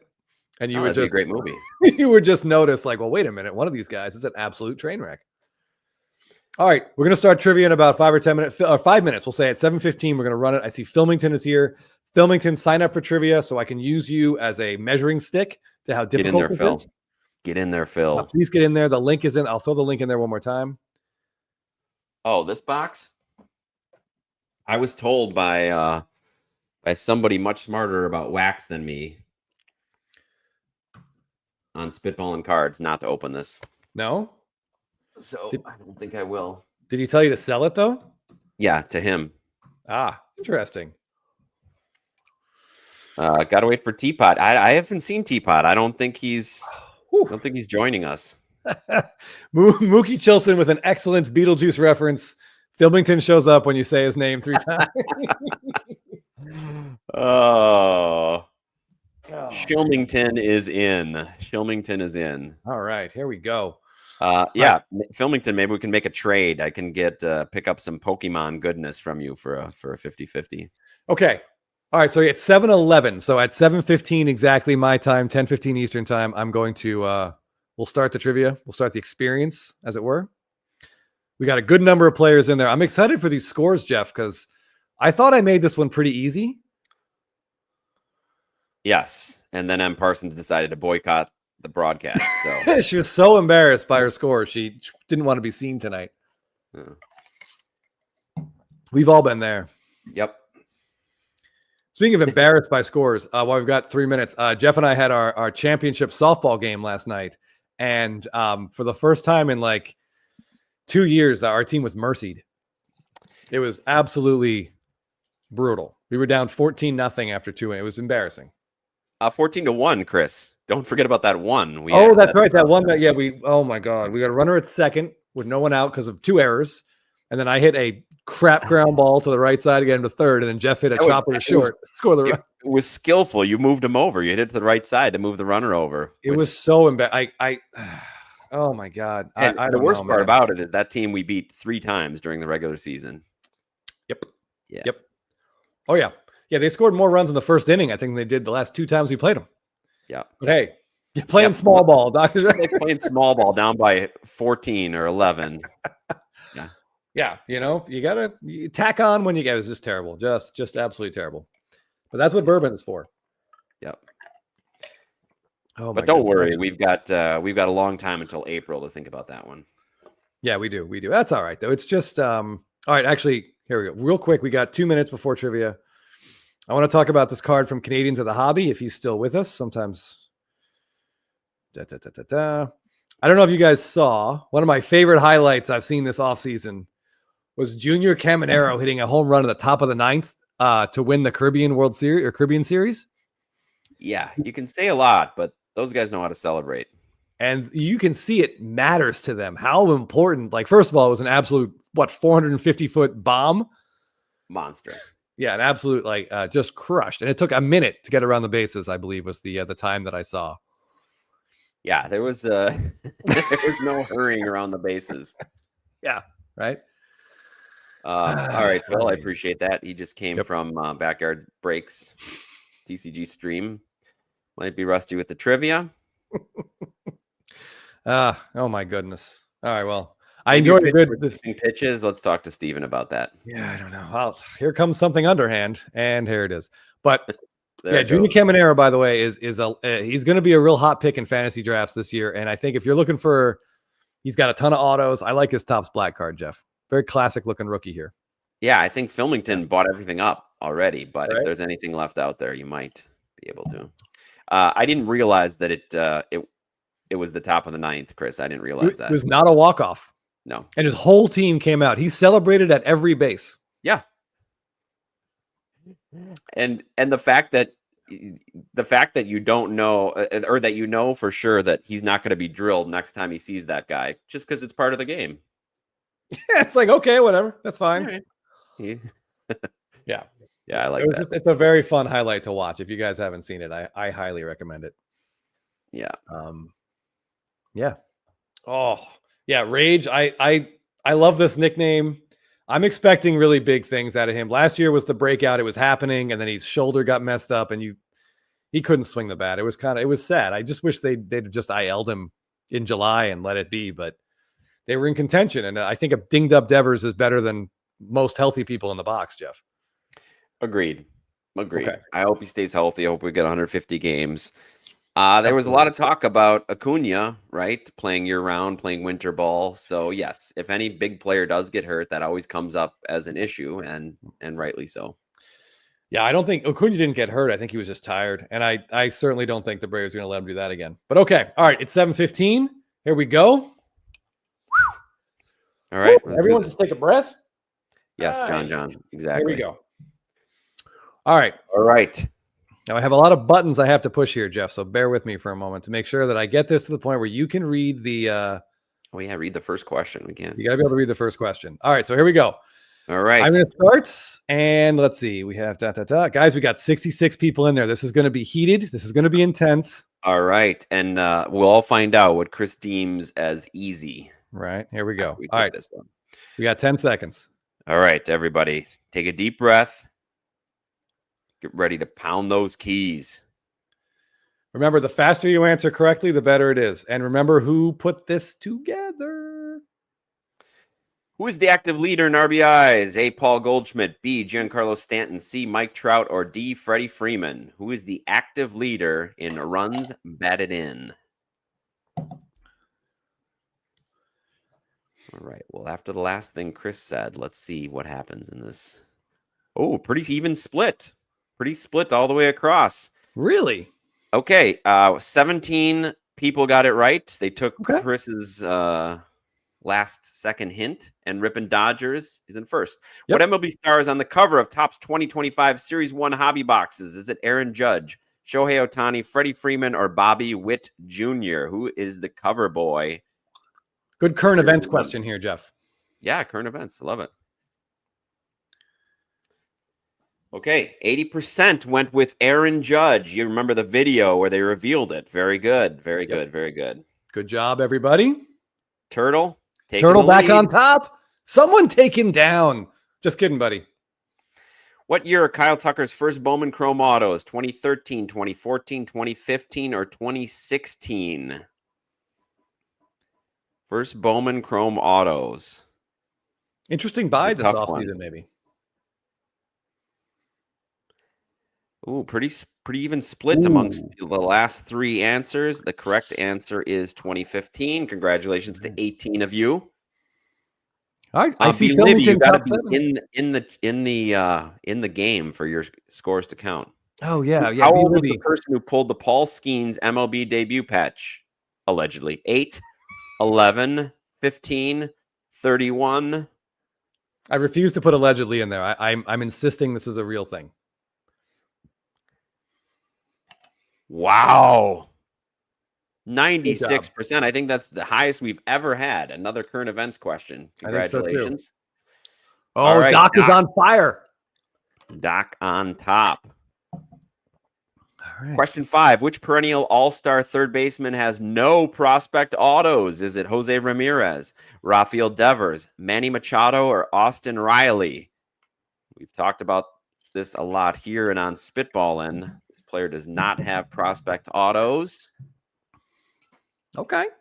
We get slightly over half of the people getting it correct. Very good. I like that. I'm all right. People, good. yeah. Oh, it's a tie at the top. First time we've seen a tie after this many questions. Turtle just jumped back. Who was the World Series MVP for the 1988 Dodgers? Was it Mike Scioscia, Oral Hershiser, Kirk Gibson, or Mariano Duncan? Let's go back to 88. Everybody remembers some moments. Who was the MVP? All right. My 30 favorite people question went with of the night. Oral Hershiser. Congratulations. Kirk Gibson only had that one at bat, that World One at Series. bat. Chris. Oh, Tyler B with a huge jump. I think Turtle got that one wrong, Jeff. Oh, all right. Tyler B in the lead. What now canceled top set gave us inserts called Rally Time, Sock It To Me, and Dugout Peaks? Was it Stadium Club Chrome, Tops Fire, Tops Opening Day, or Tops Ben Baller? And you get a hint in the comments from Shelly the Turtle. Opening day. All right. 38 people got it right. 68%. Excellent work. Okay. A couple questions left. Tyler B. 8 points over Brandon T. It's close up there. It's going to come down to it. Whose 2023 Topps Golden Mirror SSP is this? Is that Mason Miller? Is it Paul Blackburn, JP Sears, or Brent Rooker? Which A's player is featured legs spread on their phone in the locker room? Definitely you get a benefit for watching our show, Jeff. Yes, Paul Blackburn. Okay, we must have a lot of people that watched. Nice. Thank you. 31%. Tyler B. Going strong. Brandon T. and JD Cards. Okay, Turtle sniffing up there in fourth. What 2019 set is this Tatis rookie card from? Is that Topps Update? Is it Topps Opening Day? Is it Stadium Club? Or is it Dynasty? Look at that font. Look at those glasses. The hair. Yeah. He's not looking at an eclipse. No. All right, everybody. Good job. 48 of you recognize that font as being Stadium Club. Tyler B. holding strong. Up by 20. Turtles back in the place, in third place. All right, let's do this. Question 10. Who's the active leader in runs scored? Is it Jose Altuve? Is it Mookie Betts? Is it Andrew McCutchen? Or is it Freddie Freeman? Jeff, what do you think? Right. I'm going to say Freddie Freeman. Wow, only Altuve. Wow. Hey! 16%. Only 9 people got. Wow. Stadium Club Grooming Channel. Your winners are, let's see what we got here. Oh, Tyler B. I'm sorry, that last question got him. 619. Oh, Turtles, the sign of the devil. All right, who won this, Jeff? JD Cards. Yes, 8 points ahead of Turtle. Congratulations. That was great. Well done, everybody. By the way, Freddie Freeman is your active leader in runs scored, RBIs, hits, and doubles. Incredible. Incredible. JD, congratulations. Make sure you find us on Instagram to get us your address so you can get that sweet short print today, Garrett Cole. Yes, that is a really, really nice Garrett Cole card. Yeah, just shoot, hit one of us up. Done in by Freddie. Oh, Mookie. Freddie just takes everyone down, doesn't he? Maybe Teapot. Yeah, he's going incognito tonight and going. I was curious. What I see, Shilmington finished in 7th. That's not bad. Not bad, Shilmington. But Kevin Morales was right. The 700 Club still without its first member, Jeff. SFO Sox fan says there's a delay. Need to stop listening to the 5-second delay of Jeff reading the questions. Well, I don't know. I guess if there's a delay, there's a delay. Sorry about that.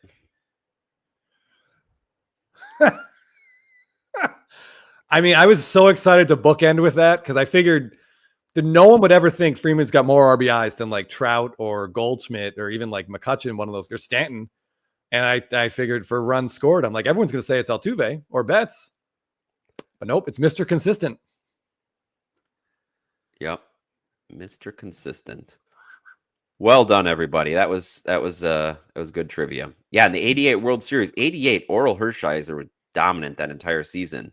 Yeah, Set the 59 record scoreless for innings. Yeah, scoreless straight innings. scoreless innings. Cy Young, NLCS MVP, World Series MVP. Yeah, that's pretty dominant. And if you look at and he was pitching a lot against the Mets. I think he had like 2 shutouts and a save. Didn't he pitch twice in the World Series in what, the 5 games? Yeah. Oh, he's at least twice. Yeah. Probably long starts too. Oh yeah. Nice work, Matt. Improving from last week. Filmington got the opening day question wrong. That's when he really dropped. Definitely not a Blabbin watcher. That's a trick. That's one of those things you either know that set or you don't at all. And that's I tried to mix it up a little bit. There will always be a World Series MVP question every single week, so make sure that you've boned up on those. You brush up on your World Series. Yeah. Yeah, he got up to 59 D3C. That's pretty incredible to think about now. Yeah, absolutely insane. Just shutout after shutout after shutout. And it wasn't like Valenzuela, who came up and no one had ever seen him in 81. And he threw he was 8-0 with something like 8-0 with like 68 innings and 5 runs. People knew who Hershiser was. He just found a groove and no one could touch him. Yeah, he was unbelievable. Unbelievable that year. Ooh. Oh, the battery. This is a great point. The 89 upper deck allowed him to get. Oh, sorry. I think we did the same thing. Yep. 89 upper deck allowed. I love when we can use baseball cards to get trivia correct. That makes me happy. And good memory. Yeah. Good memory of that.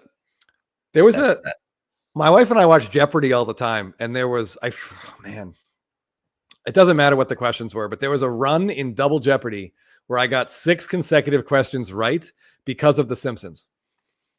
What? And they weren't even in the same category. It was like a random smattering. I'm like, oh, an episode.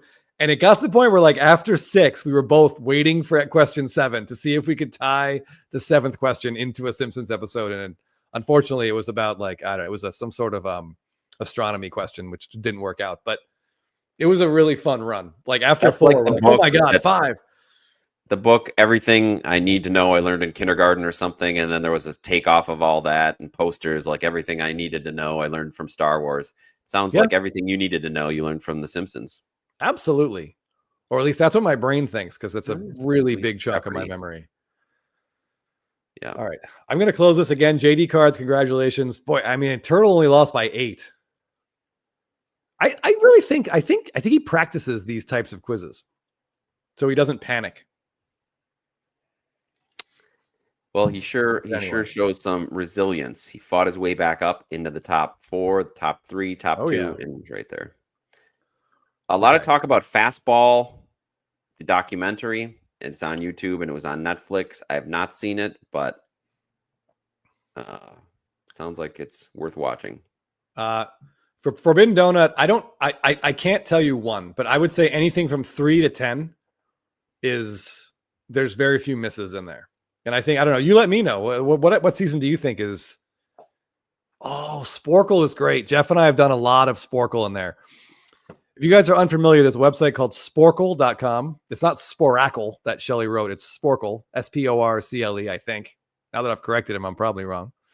But there's just quizzes on there. And I think Jeff and I used to send these back and forth. But we used to do it a lot. I haven't done it. Yeah, there's probably some good ones. Do you remember the one that was like the 1988 top set?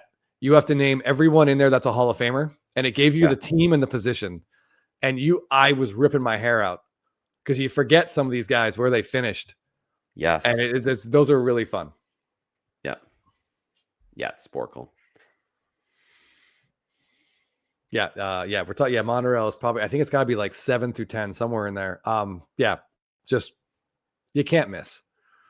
All right, Jeff, we are at 7:30. I have a couple. I can skip over that one. Oh boy. Okay. Wow, I got a lot of these.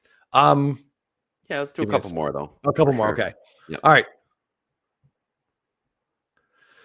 So our good buddy KC Cards IG, a person that we have interacted with quite a bit, shared these really 2 cool Aaron Judge Stadium Club SSPs.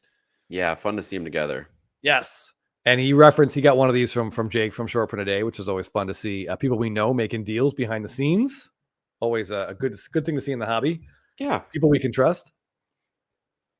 Oh, Shelly the Turtle. I like to do, there's a great one that's like named the 2004 Boston Red Sox World Series roster. I watched all those playoff games with my buddy from Boston so intently. I got like 23 of them. I missed 2, and it really drove me crazy. Yeah. But now I will never forget the name Curtis Laskanik ever again, Jeff. Oh, former Brewer, Curtis Laskanik. For sure. He was on that championship team, huh?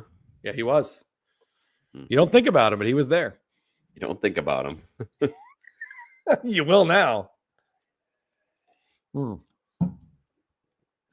I'm sorry, Battery. But listen, you got 5 amazing cards heading your way. That'll take the sting off. But we love a good horizontal Stadium Club SP, and these 2 Aaron Judge cards. I like how they look together, Jeff. They kind of like complement each other. Yes, that's what I was saying. They're really well done, KCC, for putting them together. Yes. All right. This comes from Raining Baseball Cards, which is I feel like all of his posts should have It's Raining Men as the theme song. But look at these 4 Spencer Strider cards. Speaking of Sapphire parallels.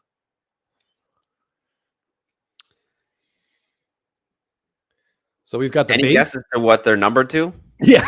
Anyone want to guess what? We got gold 5 in there. Yeah. We got gold to 50, orange to 25, purple to 10. And these are especially cool because, as we know, Strider has still yet to have a Topps Chrome card. Yes. So his Topps Chrome Sapphires is the best we're going to get. Ooh, JT Cards. That's awesome. You got an autograph from a guy who helped break one of the most famous curses in Major League Baseball history. Very cool. Is there a red, Shelly the Turtle says? And the answer is yes. And this guy's entire post, again, Raining Baseball Cards, is asking if someone could please help him find a red. They exist. I don't think I've ever seen one, Jeff. I'm not. Yeah. Yeah, you're right. It does look like the Warhol soup cans all lined up there. Kind of does, yeah. Oh, Battery says he despises these Strider cards because they predate his mustache-only phase. Well, I think unfortunately as Braves collectors and Strider fans, we have to be in a we'll take what we can get type of scenario. I'm glad it's a different image, Jeff, than the one we normally get on all. You're right. Cards. Yes, counter blessings with that. Yeah. Rage, I love the first couple Sideshow Bob episodes and on The Simpsons are fantastic. They're so good, especially the Cape Fear one, which gives us the amazing HMS Pinafore score there at the end. But yeah, I mean, again, we should just do a Simpsons podcast. We should really do a video where Jeff watches a Simpsons episode for the first time and reacts to it. Yeah.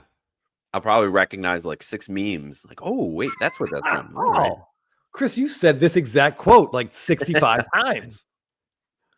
Yeah. Oh, Kevin Morales, don't tease me with a good time. Yeah, I would love that. Absolutely. And we still need the SSP of him Bulgarian squatting like 100 pounds and dumbbells in each hand or something like that. I forget what his leg exercise was. Okay. Put it on a Patreon. I mean, Tyler Bird, would you? Good way to go out. Great way to go out, right? Yep. I mean, he's pitching that inning, getting that scoreless inning, which I think was the 14th. I mean, huge. Yeah, you got the win on a David Ortiz walk-off base hit in Game 4 against the Yankees. I mean, yeah, Game 4 against the Yankees at home in Fenway Park, one of those famous baseball games in Boston history. I would stop pitching as well. I'd be done. I mean, I'd finish the year, of course. They call you back out there. You're like, nah, no, I'm just going to stay here on the bench. Oh, man. Night Train. Lisa needs braces. Dental plan. Okay.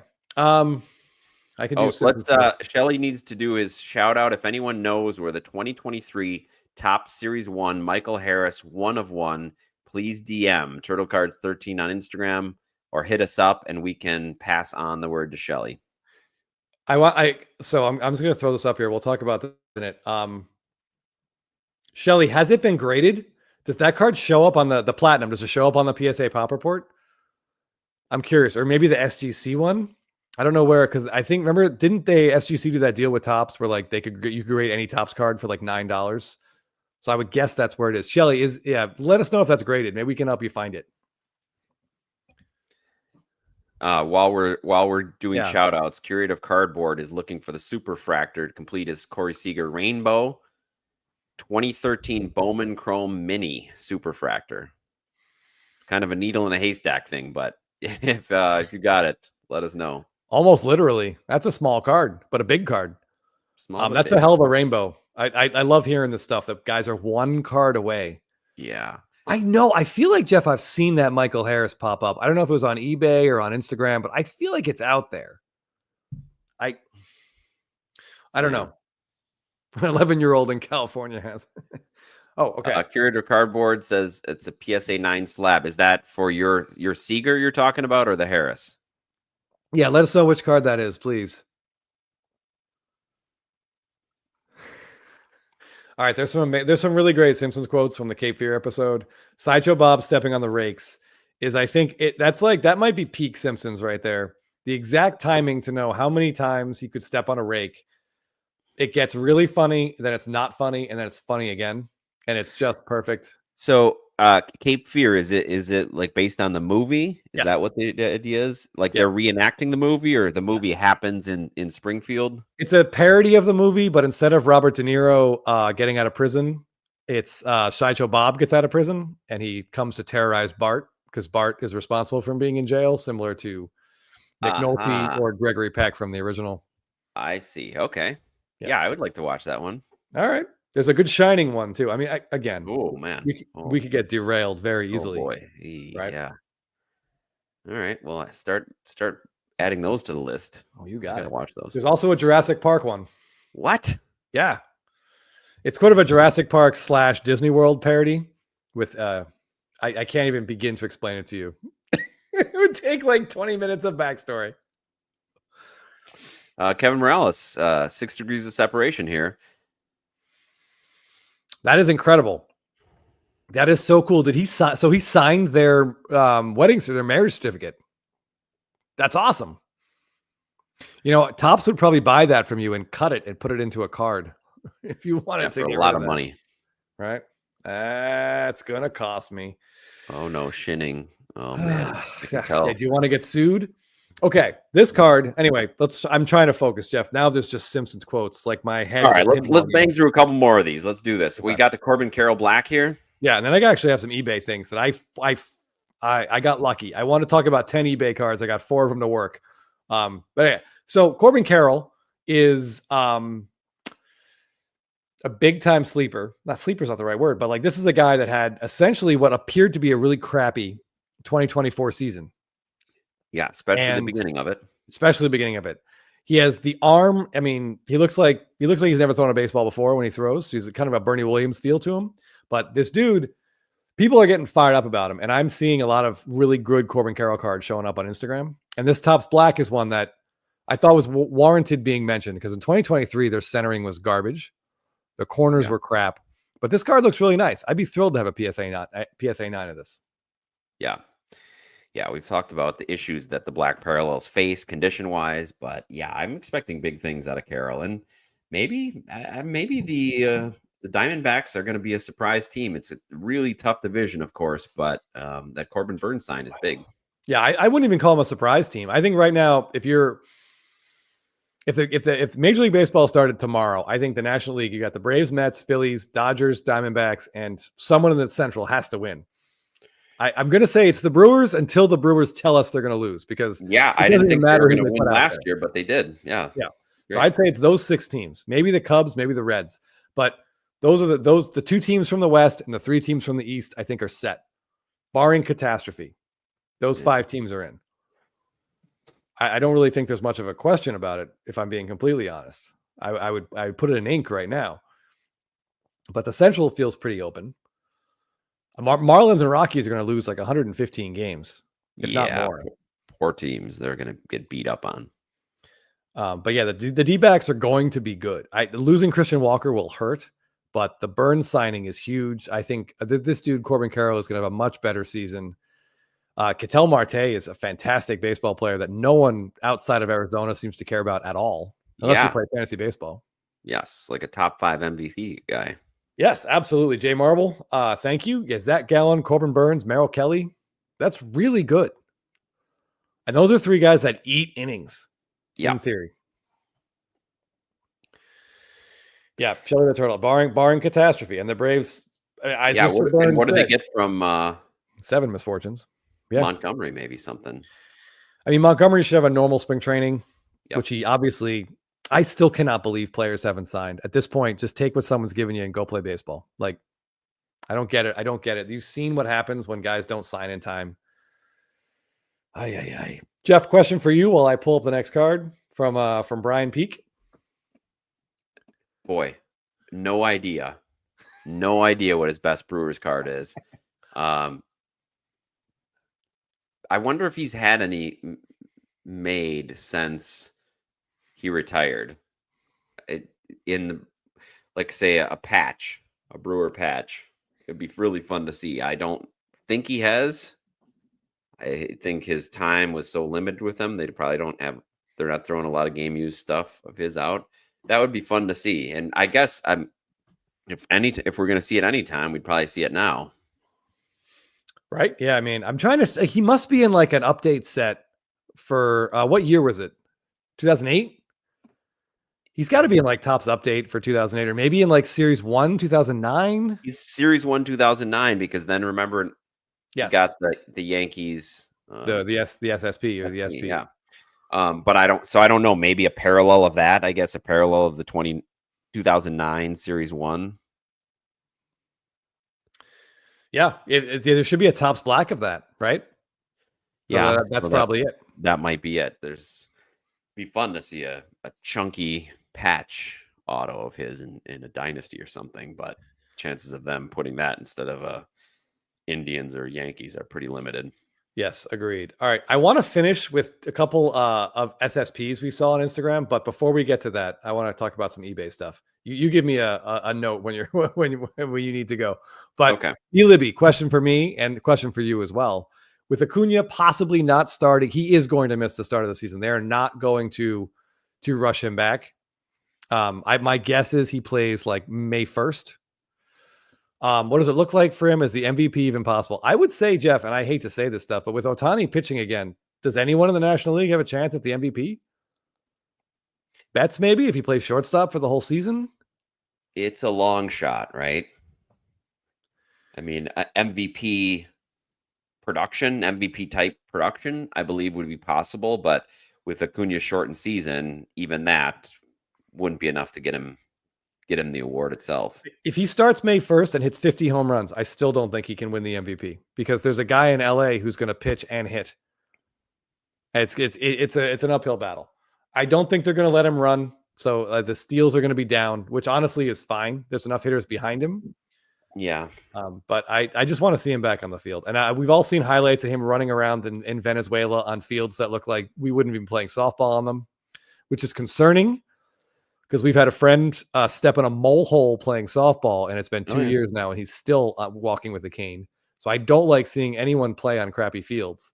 But it looks like Acuna's back. He was at Truist running sprints last week. I saw on Instagram. So he'll be. I'm thinking May 1st. If he says he's ready to go in the middle of April, they're not gonna let him come back. They're gonna make him sit at least another week. After 2023, they're not gonna let him rush back. I hate to say I agree with this, and I hope nothing happens to Ohtani, but that's probably true. Apparently, I would say don't downplay Mookie Betts. If he can stay at shortstop, if he can stay there, he could put up like an 11 WAR season. If he can play that position for 150 games, especially F4, he'll get the big bonus. Yeah, he'll definitely get that bonus. But yeah, I think at this point it's Ohtani's to lose, and fingers crossed he's healthy and he can give us 100 innings and 130 games to the plate, something like that. One more take from you here, Chris. My initial thought was like, this is dumb. I was not thrilled about it when I first saw it. It just, it seemed like we're signing a guy who's been around baseball for like 9 years and just came off his career season. But I looked into it. Like, I mean, people started sending me like his Baseball Savant page, and it looks legit. Like his breakout does look legit. Like he made strides. He made changes to his game. Mostly we trust Alex Anthopoulos, although the Kelnick situation last year makes us maybe a little bit hesitant to do that. But I like it. I do like it. I think this is the type of thing. So Kelnick's going to have about a month to prove that he's a Major League Baseball player. And if he can, he's going to get traded, and hopefully we can get some kind of bullpen arm. But I like Profar now. There's a really cool Curacao connection between Profar and Ozzy Albies, which can only help.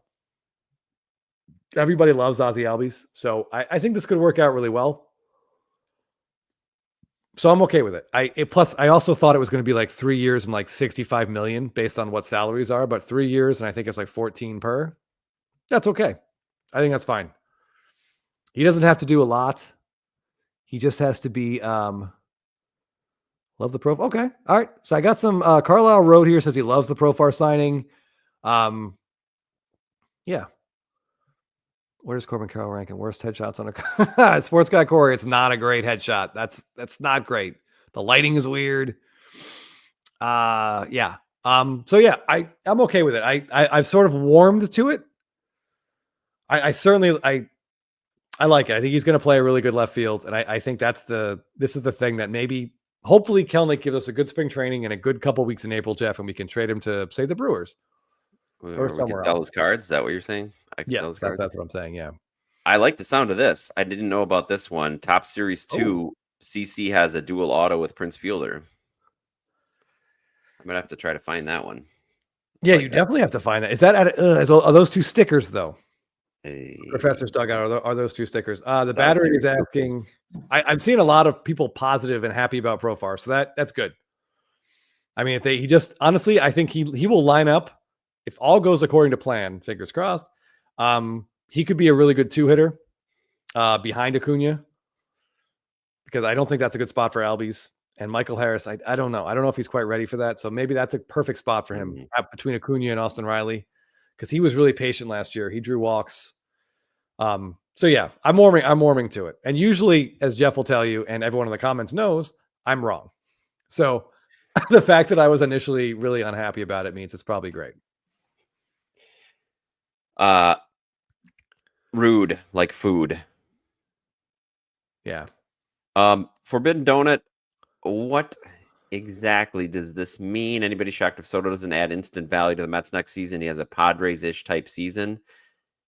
That wasn't that bad. I know everybody's throwing shade at that season, but he actually did all right. He wasn't as dominant as he was last year, of course, but career high in RBIs at the time. Yeah. He was fine. I think, I don't know. There's a lot of clubhouse friction, I think, between him and Machado. So I think he and Lindor are going to be different. I don't know. I'm kind of concerned about how well they might mesh together. And then I'm especially concerned about how well Guerrero might fit in there starting in 2026. Yeah. But we shall see. Yeah. Soto's still young. I would be. I think this would be the low. Yeah, I would be Forbidden Donut. I'd be surprised if these are his numbers at the end of the year for Soto. Yeah, me too. By the way, this made me laugh out loud. Bazooka Tom. He's still scheduled to be at spring training. I think so. Right. Okay. Before I get to a lot of concerns from ATL Jeff Black. Huddle card. Soto does need somebody else hitting behind him. I mean, he might walk 220 times otherwise. Yeah, I mean, for Aaron Judge, though, it wasn't about who was hitting behind him. It was about how often guys were on base in front of him. So I don't know. I mean, I do think it looks like Alonso priced himself right out of a really good spot, which is too bad for him. But that also just makes me scared that they're prepping. I think he'll end up coming back and come back down to earth with his demands and end up back. I hope so too, because if Alonso stays, that means maybe Guerrero doesn't there, which I love. I do not want Guerrero. Curator threw up his stats from San Diego. That's 35, 109, 275, ended with a 5.5 WAR. That roster, by the way, the 2023 San Diego Padre roster might go down in history as one of the greatest rosters to not make the playoffs in the history of baseball. Complete implosion there. Yeah. Complete That team, implosion. then they lost Soto. I mean, obviously they made really good trades, but they lost Soto, Snell, and Josh Hader, and then made the playoffs. Yeah. And we're one of the best teams in the playoffs. Yep. Very All close. right, before we get to some eBay auctions, I wanted to share this. Oh yeah, you were fired up. Chris was fired up about this one. I really was. This made me absolutely furious, and I've tried to. No one will tell me where this number came from.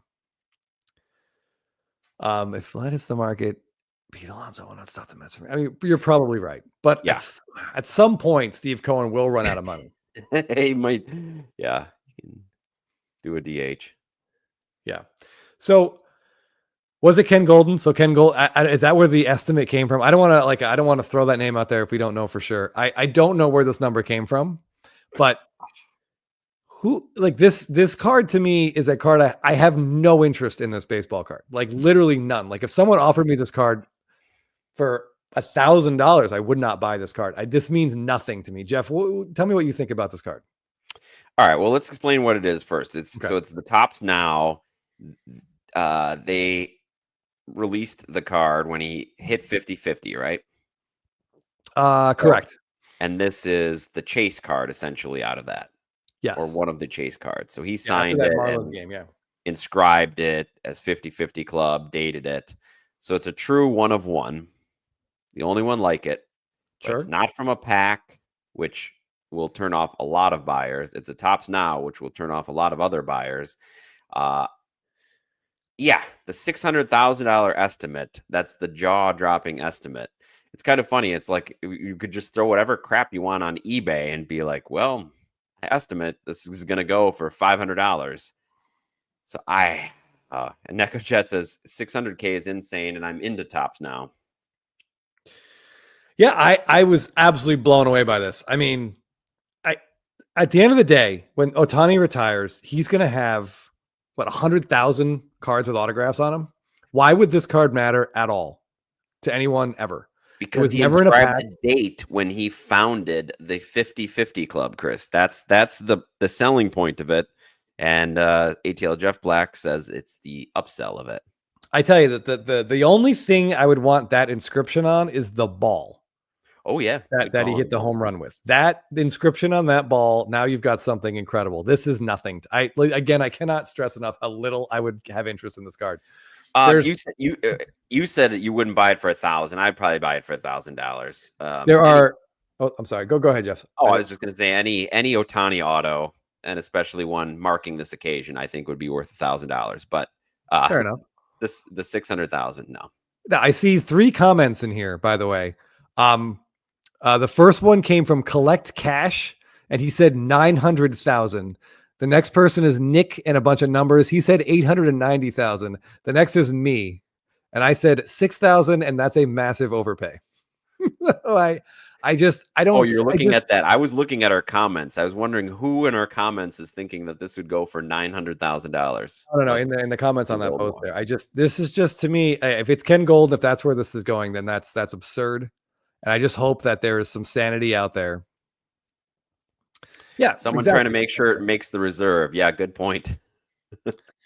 Yeah. I don't know. I mean, I'd much rather have like an SSP next year from that game. And yeah.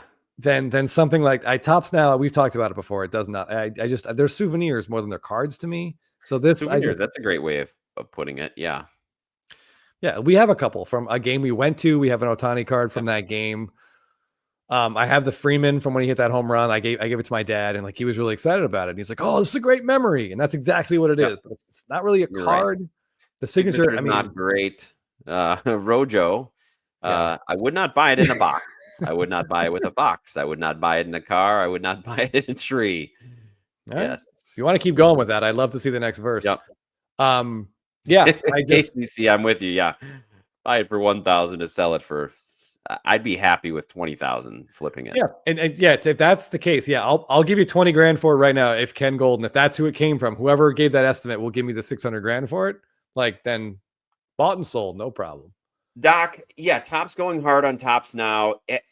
I don't know how bold of a strategy it is because they're making money hand over fist. It seems like until it slows down, it's a no-brainer strategy. I don't like it, but it is what it is. I used some of my Topps credit because you can use some of the Topps points you get to pay up to $40 off purchases like ToppsNOW. So I ended up buying a handful of these Otanis to try to get this.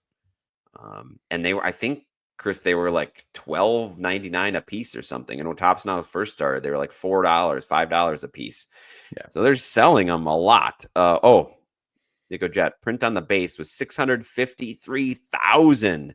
Yeah. So at the minimum, people, even when you're buying the bundles, they were still paying $8 or $9 a piece. That's a lot of money. And at full disclosure, I also bought one of these, and my wife was like, "You got to buy one," because she saw Topps put that thing out. Like, if you bought one of these, you have a chance. And there was autos, there's inscriptions, there's image variations, there's like I think it's batting gloves were chopped up in a couple of the cards. So someone said lottery, and that's exactly what it is. 653,737 of these. And how many? 50, maybe 60 are cool. Those odds are not good. But for 10 or 11 or $12, I took a shot at it. And if I pulled this, you bet your ass I'm auctioning it off like the very second that I get it. But that's kind of what ToppsNOW is right now. It's a lottery system. And it's a lottery system, and it's a huge moneymaker for them. So I can see why they're doing it. What just has to happen is people have to stop buying, and then they won't keep making it. But what are you going to do? Yeah, I get it. And as long as it's like 10 to $12, I can live with the business model here of there's going to be 20 to 30 really cool things and take a shot at it. Yeah, you're spending at least $100. What products? No, $150 to $200 on a lottery ticket. And you're probably going to get nothing. So I get what they're doing. It's cheap for them, and it gives you a thrill. You get a chance. I'm honestly totally fine with their business model. I understand what it is, but I have no interest in paying up for the big cards that come out of it, like this one, for example. I like this idea. An investor to fund a Chris and Jeff design set. It'd be like Ben Baller.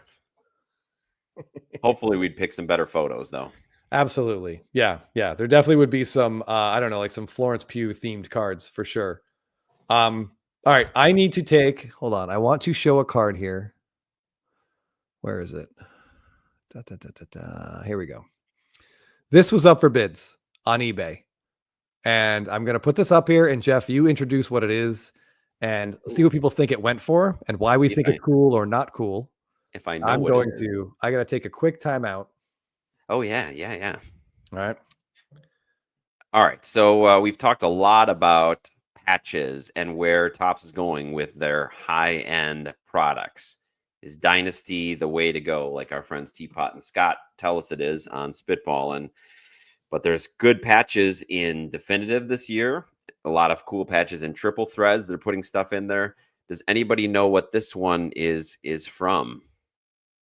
I see Forbidden Donut throwing out a number, a price number. So it's a pretty cool. It looks like the outside of the Blue Jay itself, maybe. I know they've got red. I'm not exactly sure where it's from on there, but it's pretty cool. Multicolored patch, right? It is a rookie. You see the shield up there, which is nice that they have that. And it is, a couple people have said that it is Reverence. So this is you can see it says 1 out of 5. It's a red, and Reverence patches come in looks like a Diamond King. It does kind of.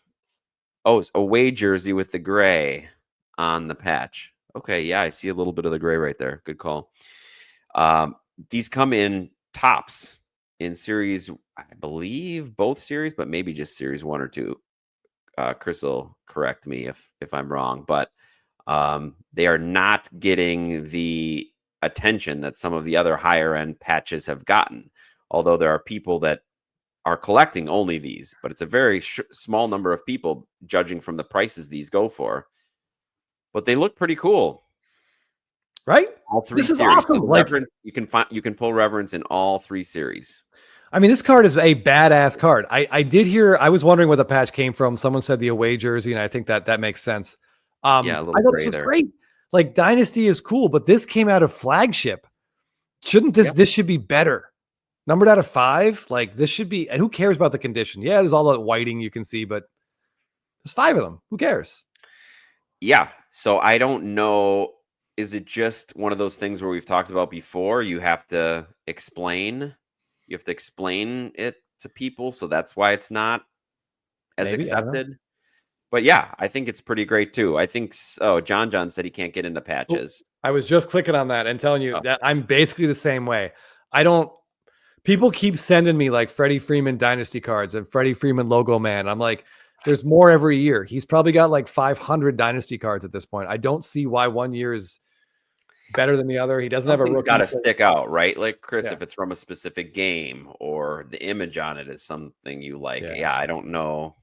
I'm just more card than patch, I think, for me personally. And that's for everyone. And that's okay. Yeah. But anyway, so what do we think this went for? This was up 4 bids. All right. eBay. We had some guesses, 575, 650. So generally speaking, though, would you expect this to go for more or less than a dynasty? I'm guessing less. Based on those. Yeah. Yes, I'm guessing less. And for a dynasty, so in the same set, Vlad might have what, 6 different images? I think it's usually around, like, it can be up to 6, yeah, which is like 96 cards each. Yeah. Yeah. 375, 700. All right, some of you guys are really, really close. 900. I was watching this and then I unfortunately got distracted. I was in the middle of something and didn't bid. This went for $610. Yeah, that seems pretty reasonable. That seems pretty reasonable. I saw I think it was Doc's card said, like, if you know, you know. But I think this is one of those insert sets that's so rare that people don't know they exist and people don't know what this is. And then that because of that, Dynasty wins, essentially. Dynasty wins out. Yeah. So it is just an explanation factor. Yeah, I think so. Ryan has good effort. I'm sorry that it didn't work out. But I think this card is great. And it actually almost looks like, Jeff. It is a 2019 Forbidden Donut. It's his rookie card. This is the rookie. This is 2019. That's the rookie. And I almost think the image is really close. Oh, you mean if it was in 2019? Well, that was before the market really bumped up. He's saying like if the market was. If this was 2019. I mean, I don't think people knew, oh, hey, I just got an eBay offer. We should watch that in real time. It's just going to piss me off. But yeah, I don't know if anyone in 2019 would have known what this was. I really just don't think anyone knew. I don't know. But this is a really cool card. I saw someone say nice Nico. Did that mean Nico bought this? So I'm trying to catch up. No, it was in a different card, I believe. Yeah, Rage is saying game worn or manufactured relic. And I think the verbiage on the back, which is obviously questionable at best. The memorabilia contained in this card is not from any specific game, event, or season. So what is it? Who the hell knows? Right. But honestly, I looked at this card. I like how it looks. I think the Reverend stuff is cool, but I also think that at no point is the hobby going to move from like Bowman Chrome firsts into something else. Well, that opens up a bigger discussion. If that something else includes things like Dynasty, then like that's what Scott and Teapot definitely think it is going that way, especially once all the basketball collectors come over. But there just doesn't seem like a huge crossover between those collectors. No, and every time, and we've talked about auctions ending with them, and sometimes like that one Otani that looks incredible seems to have shot up, but then the next Otani comes up for bids, and it's like whoop, it comes right back down. So, yeah, maybe it's so individualistic based on whatever the patch is. Huddle, where's the black coming from in the patch? I don't know. Any of our Blue Jay fans in here want to? Well, I heard while I was otherwise occupied that the suggestion was this was a road jersey, because I thought this would be the ear of the Blue Jay. Like there's like red by the side of the Blue Jay's face, but I don't think there's black there. So I really don't know. Yeah, I don't either. Anyway. All right. So that was interesting to me. Now we're going to jump right to this. I can't flip it around. I picked up the 91 style of this card and how cool it is. So this one just sold this morning. And it sold to our good friend Brandon. I'm not sure if he's still in here or not, or if he wants me to even say that he bought it. Maybe he doesn't. I'm sure it'll show up on his Instagram. But we talked about Bryce Harper before, and this is Bryce Harper after he hit that home run against the Padres. This is the rainbow foil. The auto got a 10, and it's graded authentic. My guess is this grader, the person who graded, just wasn't aware that all rainbow foils have issues, and the condition just doesn't matter. Or maybe he did know that, but I don't care. I mean, I would be thrilled to own a rainbow foil authentic of this. So this is great. Brandon, if you're still with us, congrats on this buy. I love this Bryce Harper card. Beautiful. Very, very cool. And this is just one of the things, like the ears of Maple Leaf. Images like the ears of Maple Leaf, but I don't know if there's any black piping around. Hard to tell from that particular image. Yeah. Oh, I found the 1 of 1 of that. Wait, you found this guy, Ryan says he found the 1 of 1 of which? Of this Harper, and if so, did you buy it? Yeah, I think that would be what the orange foils out of 5. What's the 1 of 1? The paper 1 of 1? Is it blue? No, blue is no. Yeah, hoops and homers. Yeah, this is the good stuff. Like Stadium Club in 2023 had some absolutely amazing images. Like stuff like this. The Jordan walk-off is in there. Felix Hernandez coming off the mound on his last start. Mariano Rivera coming off the mound at his last Yankee Stadium appearance when Jeter and Pettit took him out. Ooh, you found the 1 of 1 of this. Wow. Did you buy it? Did you buy it? Where did you see it? An interesting way of putting it. Yeah. Rainbow foil, like found in a box. Yeah. The verbiage here. Ryan, we need more information, buddy. Gold rainbow foil. Let's tell us more. And then sell us the card at an absurd price. All right. Next up, I got this guy. My interest in Freeman Heritage Golds led me to this Pujols Heritage Gold, which I admit is just an ugly baseball. A lot of shine on there. On both the card and his head. Yes. So this bad boy was up for bids, and our resident McCutcheon collector, Blue Hen 2121 on Instagram, said this to me and was encouraging me to bid. I did not, but I'm curious what you guys think. I want to say this is 15. A 2015 Heritage Gold Albert Pujols would go for. Numbered out of 5. The best right-handed hitter any of us have ever seen. $7 from Carlisle Root is incorrect. All right, Ryan says $300. Oh, come on. I said the Freemans go for 300. This is Pujols. Yeah, but it was Pujols 5 years after he was good. They weren't Heritage Golds back when he was good. Right. All right, interesting. Here we got 145, 280, 475, 125, 500, 800, 585. Okay. Yeah, I saw your message, Jeff. Just keep me updated. The correct answer is $549. So a couple of you guys were right there. I think this is a pretty cool card. I admit the image stinks, but what can we do? What if it had been a great image? Right. Yeah. I mean, that's what if we could get a Heritage Cardinals Pujols out of 5? All right. I know Jeff's clock is ticking, so I'm going to go a little faster here. Yeah. This Matt Olson Topps Chrome Red Refractor rookie auto ended at bids yesterday. Okay. Let's what is red out of in that particular set, Chris? 5. Okay. So this is your basic Topps Chrome Gold or Topps Chrome Red. Damn it. Numbered out of 5. Oh, what's happening on my screen here? Okay. Well, we won't worry about that. Yeah. So I was actually kind of interested in this card. I told a couple of our buddies that I was swearing to myself I wouldn't bid on it. $300 maybe for a red out of 5 for Matt Olson. Yep.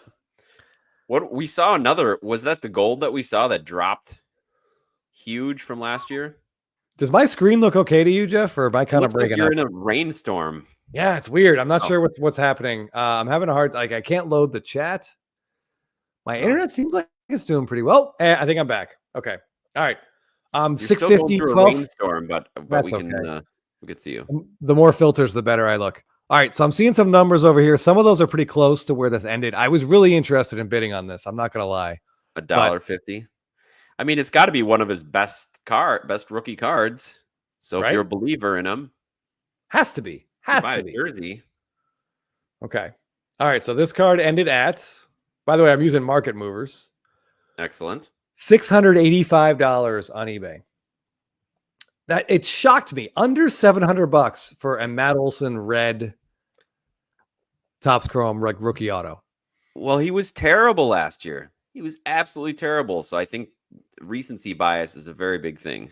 Yeah, I totally see that. Yeah. Still, this dude has a shot at 500 home runs. An outside shot. A very outside. Shelly's wondering what shocks you about it, Chris. I don't know. I thought it would go for more. I really did. Just because it's a red. And I mean, it seems like a red Topps Chrome rookie auto, Jeff, of anyone in like 2024, people get really excited. But here's a guy who has, 200 plus career home runs. He's got a 50 home run season under his belt. He's on a really good team. He's still in his prime. And it just seemed a little malaise in the bidding to me. Yeah. Well, recency bias. It's off season after a terrible performance. I mean, I hope he bounces back. It could, yeah. Trust me, I need to bounce back as well. Yes, Chris is rocking the shimmer parallel. I don't know what filter he's got on there, but it's pretty. Yeah, I'm not sure really what's happening. My computer got really loud, so I'm not sure what's happening, but it seems to still be okay for the most part. It's make sure the fan's not covered up. Right. Yeah, you're right. Battery says it hurts that he's in an A's uniform. That might be. Could be. Make sure nothing underneath my computer. There was a sound. Oh, John thinks he's got a pretty good shot. Maybe he thinks I'm being a little harsh on a very outside shot. Yeah, I think he's disagreeing with me. Yeah, what is going on with my screen? Huh. I think it may have stopped. Oh, no, it's back. No, it's back. It's definitely back. The max headroom filter. Chris is rocking the max headroom filter. Honestly, it's actually sort of mirroring how my head feels because I've really been putting the bourbon away here with my wife out of town, or my wife not around. Not around to moderate. Hoops and Homers, thank you. Yeah, NCIS was back this week. They did really well in the ratings, and everybody is very pleased. Thanks for watching. I'm in next week's episode, so please check it out. I also saw someone mention that there was a question a while back about what my favorite Braves player was. It's very clearly Acuna. And if Acuna's hurt, like I'm Albies, and if Albies isn't there, then I'm on Team Michael Harris. And Strider would probably be like in rounding out my top four. I'm sorry I missed that question earlier. I meant to answer it. All right, this is a great point from ATL Jeff Black. You don't want to be the guy to follow a legend for a team. So yeah, it's still people still have fond feelings for Freddie. Of course they do. And obviously Freddie Freeman's path to the Hall of Fame is at this point paved, whereas Matt Olson's is barely begun. Yes. Okay. So the last eBay auction I want to talk about is this Francisco Lindor card. Someone mentioned Lindor earlier. We've talked about him a little bit. This is his 2015 Topps Chrome. He's not really he has an SP in the base set. He and Carlos Correa just have SPs at the end. And then there's a gold, a green, an orange, and a red, I think. So this is his gold. So there's 50 of these. And these are rare, obviously, numbered out of 50. It's a BGS 9. What do we think this one would go for? He doesn't have that many rookies, by the way. He's in Topps Chrome Update as well, but obviously this is the Topps Chrome card if you want a Lindor card. What is happening on my screen? You're shimmering, but you still sound good. Oh, man. What do you think that one went for? By the way, Jeff, to be clear, the opening of our show, technically sound. Trivia, off without a hitch. So we would do something. Yeah, the shimmer filter. And maybe M. Parsons managed to put it on just to give you a little something to work with. Snuck in. While we're guessing, thank you, Matt. Much appreciated. We've had some pretty big spitballing episodes drop recently, and we did get into more of the hobby drama a little bit. So if you're interested in any hobby drama and specific card focused material, check us out on Spitballing. Thank you, Mike. Jeff, Night Train has a question for you here. They kill off your character. Do they give you a heads up, or do you just come into work one day and they let you know? It varies depending on a couple things. What project you're working on, like how secretive the project is, TV show or movie. And the other thing is how big or how important you are. The less important you are, the less notice you get. So yeah, you might just show up. But typically you would get the script and it would tell you in the script. Yes, but there's a lot of surprises in show business. Yeah, and Game of Thrones, they got no warning, I don't think, at all. Right. And typically in a show like that, you're just getting the pages of your character in those scenes as well. So you don't even really know exactly what's going on with the other part. They're pretty secretive on shows like that.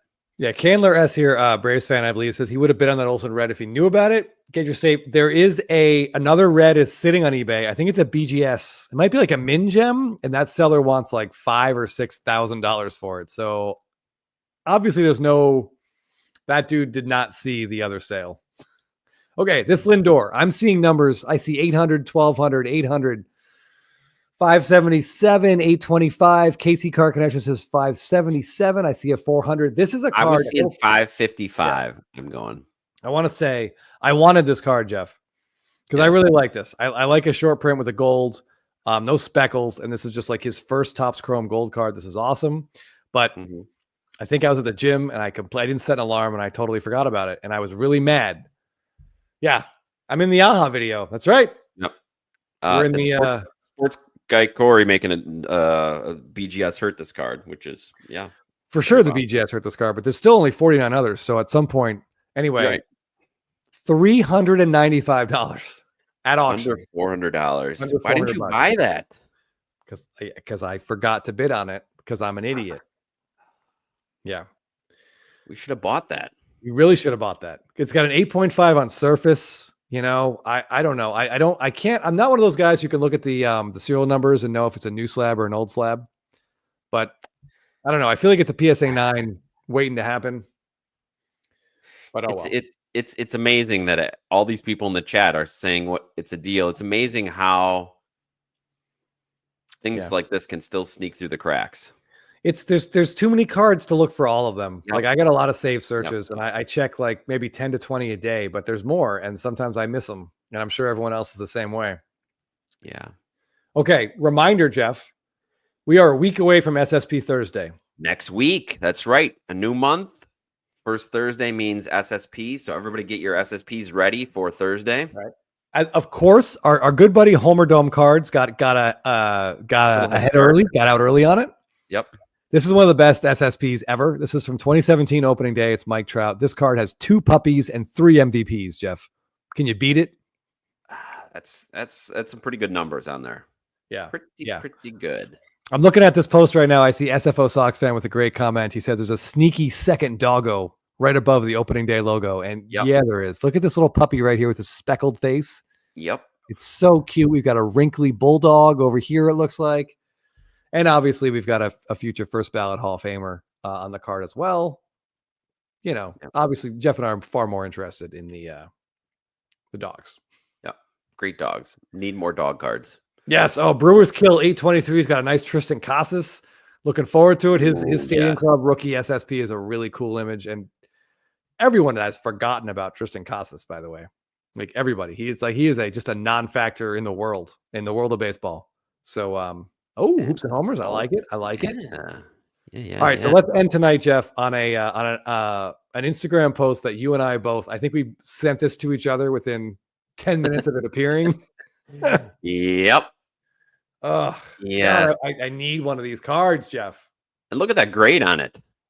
Oh man, a PSA 10. There can't be more than like 40 of these that got printed. 2020 Series 2, people ripped it a lot because Lewis Robert was in here. So that that triple rookie is here. There's a lot of cool stuff in here. Yeah. And if you watched our 2025 goals video or 2024 season in review, this is one card we have been looking out for. We thought we might see a couple pop up during the World Series, but they did not. And then this banger just comes out of the woodwork this week. Great card. Yeah. This is from the Bets Collector. Really cool stuff. Like this is just a phenomenal card. We were trying to buy one on Instagram from actually a Braves fan, and we got ghosted.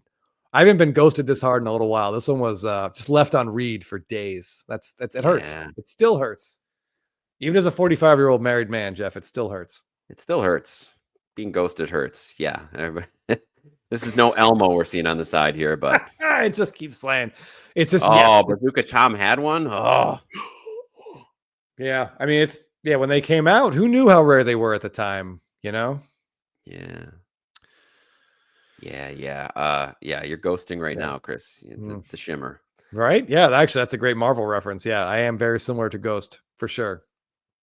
Yeah, even Carlisle Rude says the Braves fan. It's a strong card. And Jeff and I didn't even notice for like a year this gold bars in the background. Yeah, gold bars you got in the background. Yeah. You got the red carpet. We've talked a lot how like Bryce Harper gets amazing images and Betts just doesn't. But this is easily one of Betts' coolest cards. Yeah. Yeah. Sealed Blaster. Maybe you've got one in there. Oh. By the way, if you missed last week, Jeff was on Huddle Card Collections. It's Huddle, right? Yes. I've been drinking. He was on his podcast last Wednesday. I will be on it this coming Wednesday. That's right. And I believe Dom said he got here from Michael, who hosts nice.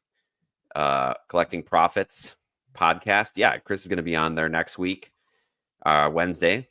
So Wednesday, catch Chris on there, and then Thursday for SSP Thursday, catch us here. Yeah, ready those SSPs. I'm going to be completely honest with you guys. All right. We didn't buy a card last week. Neither one of us, I'm aware, bought a card last week. I have an SSP incoming now that gets me so excited. I literally, like, the hair on my arms is standing up. It's a card I've wanted for a long time, Jeff. And I finally finalized a deal for it today. It should be in by next week. I'm really excited. I know you have a big card to post next week. Yep. We've got some fun stuff, and it's going to be a fun show. So please be here next week to join us. What date? What's the date of that? So 6th. Anybody watch? I think it's February 6th. February 6th. Yes, SSP Thursday. So post on Instagram and then come here and we'll talk about some of them. Yeah. I put Doc's post up here because that's exactly how I personally feel. I don't want, I can't root for the Dodgers because it's annoying, but those three players, I love those three guys. Yeah. And it's hard. Shelly the Turtle, I've never seen that card in person. Might see some 2012 Chrome SSPs. Love it. I would love to. Yeah, Jeff and I have been looking for that Jed Lowry, but haven't seen it. Yep. By the way, it's actually Brett Lowry, not Jed Lowry. But I appreciate it. They're close enough, and we're not going to find it either way, so it doesn't really matter. All right.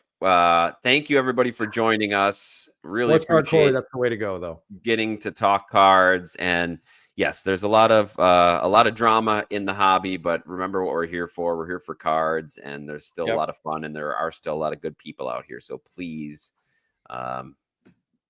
remember that. Give your parents a call this weekend. Give your pets 100%. A hug. Yep. Anything else you got to say, Chris? No, I'm looking forward to a wife-free evening. I do have to make my own chicken chunks. Chunks. Yeah, that's gonna be tough. Maybe just get a Google alert for any sort of fire alarms happening in my area, because I'm not great doing stuff on my own, as you know. All right, well, call if you need reinforcements. Thanks again, everybody. Please watch NCIS Origins on Monday. It's a lot of fun getting to be on that show, so please check it out. Chris, you want to say anything? I think you said it all. Call your parents this weekend, everybody. Until then, play us off. Yeah, let me find some little music to play us off here. Ooh. Thanks again, everybody.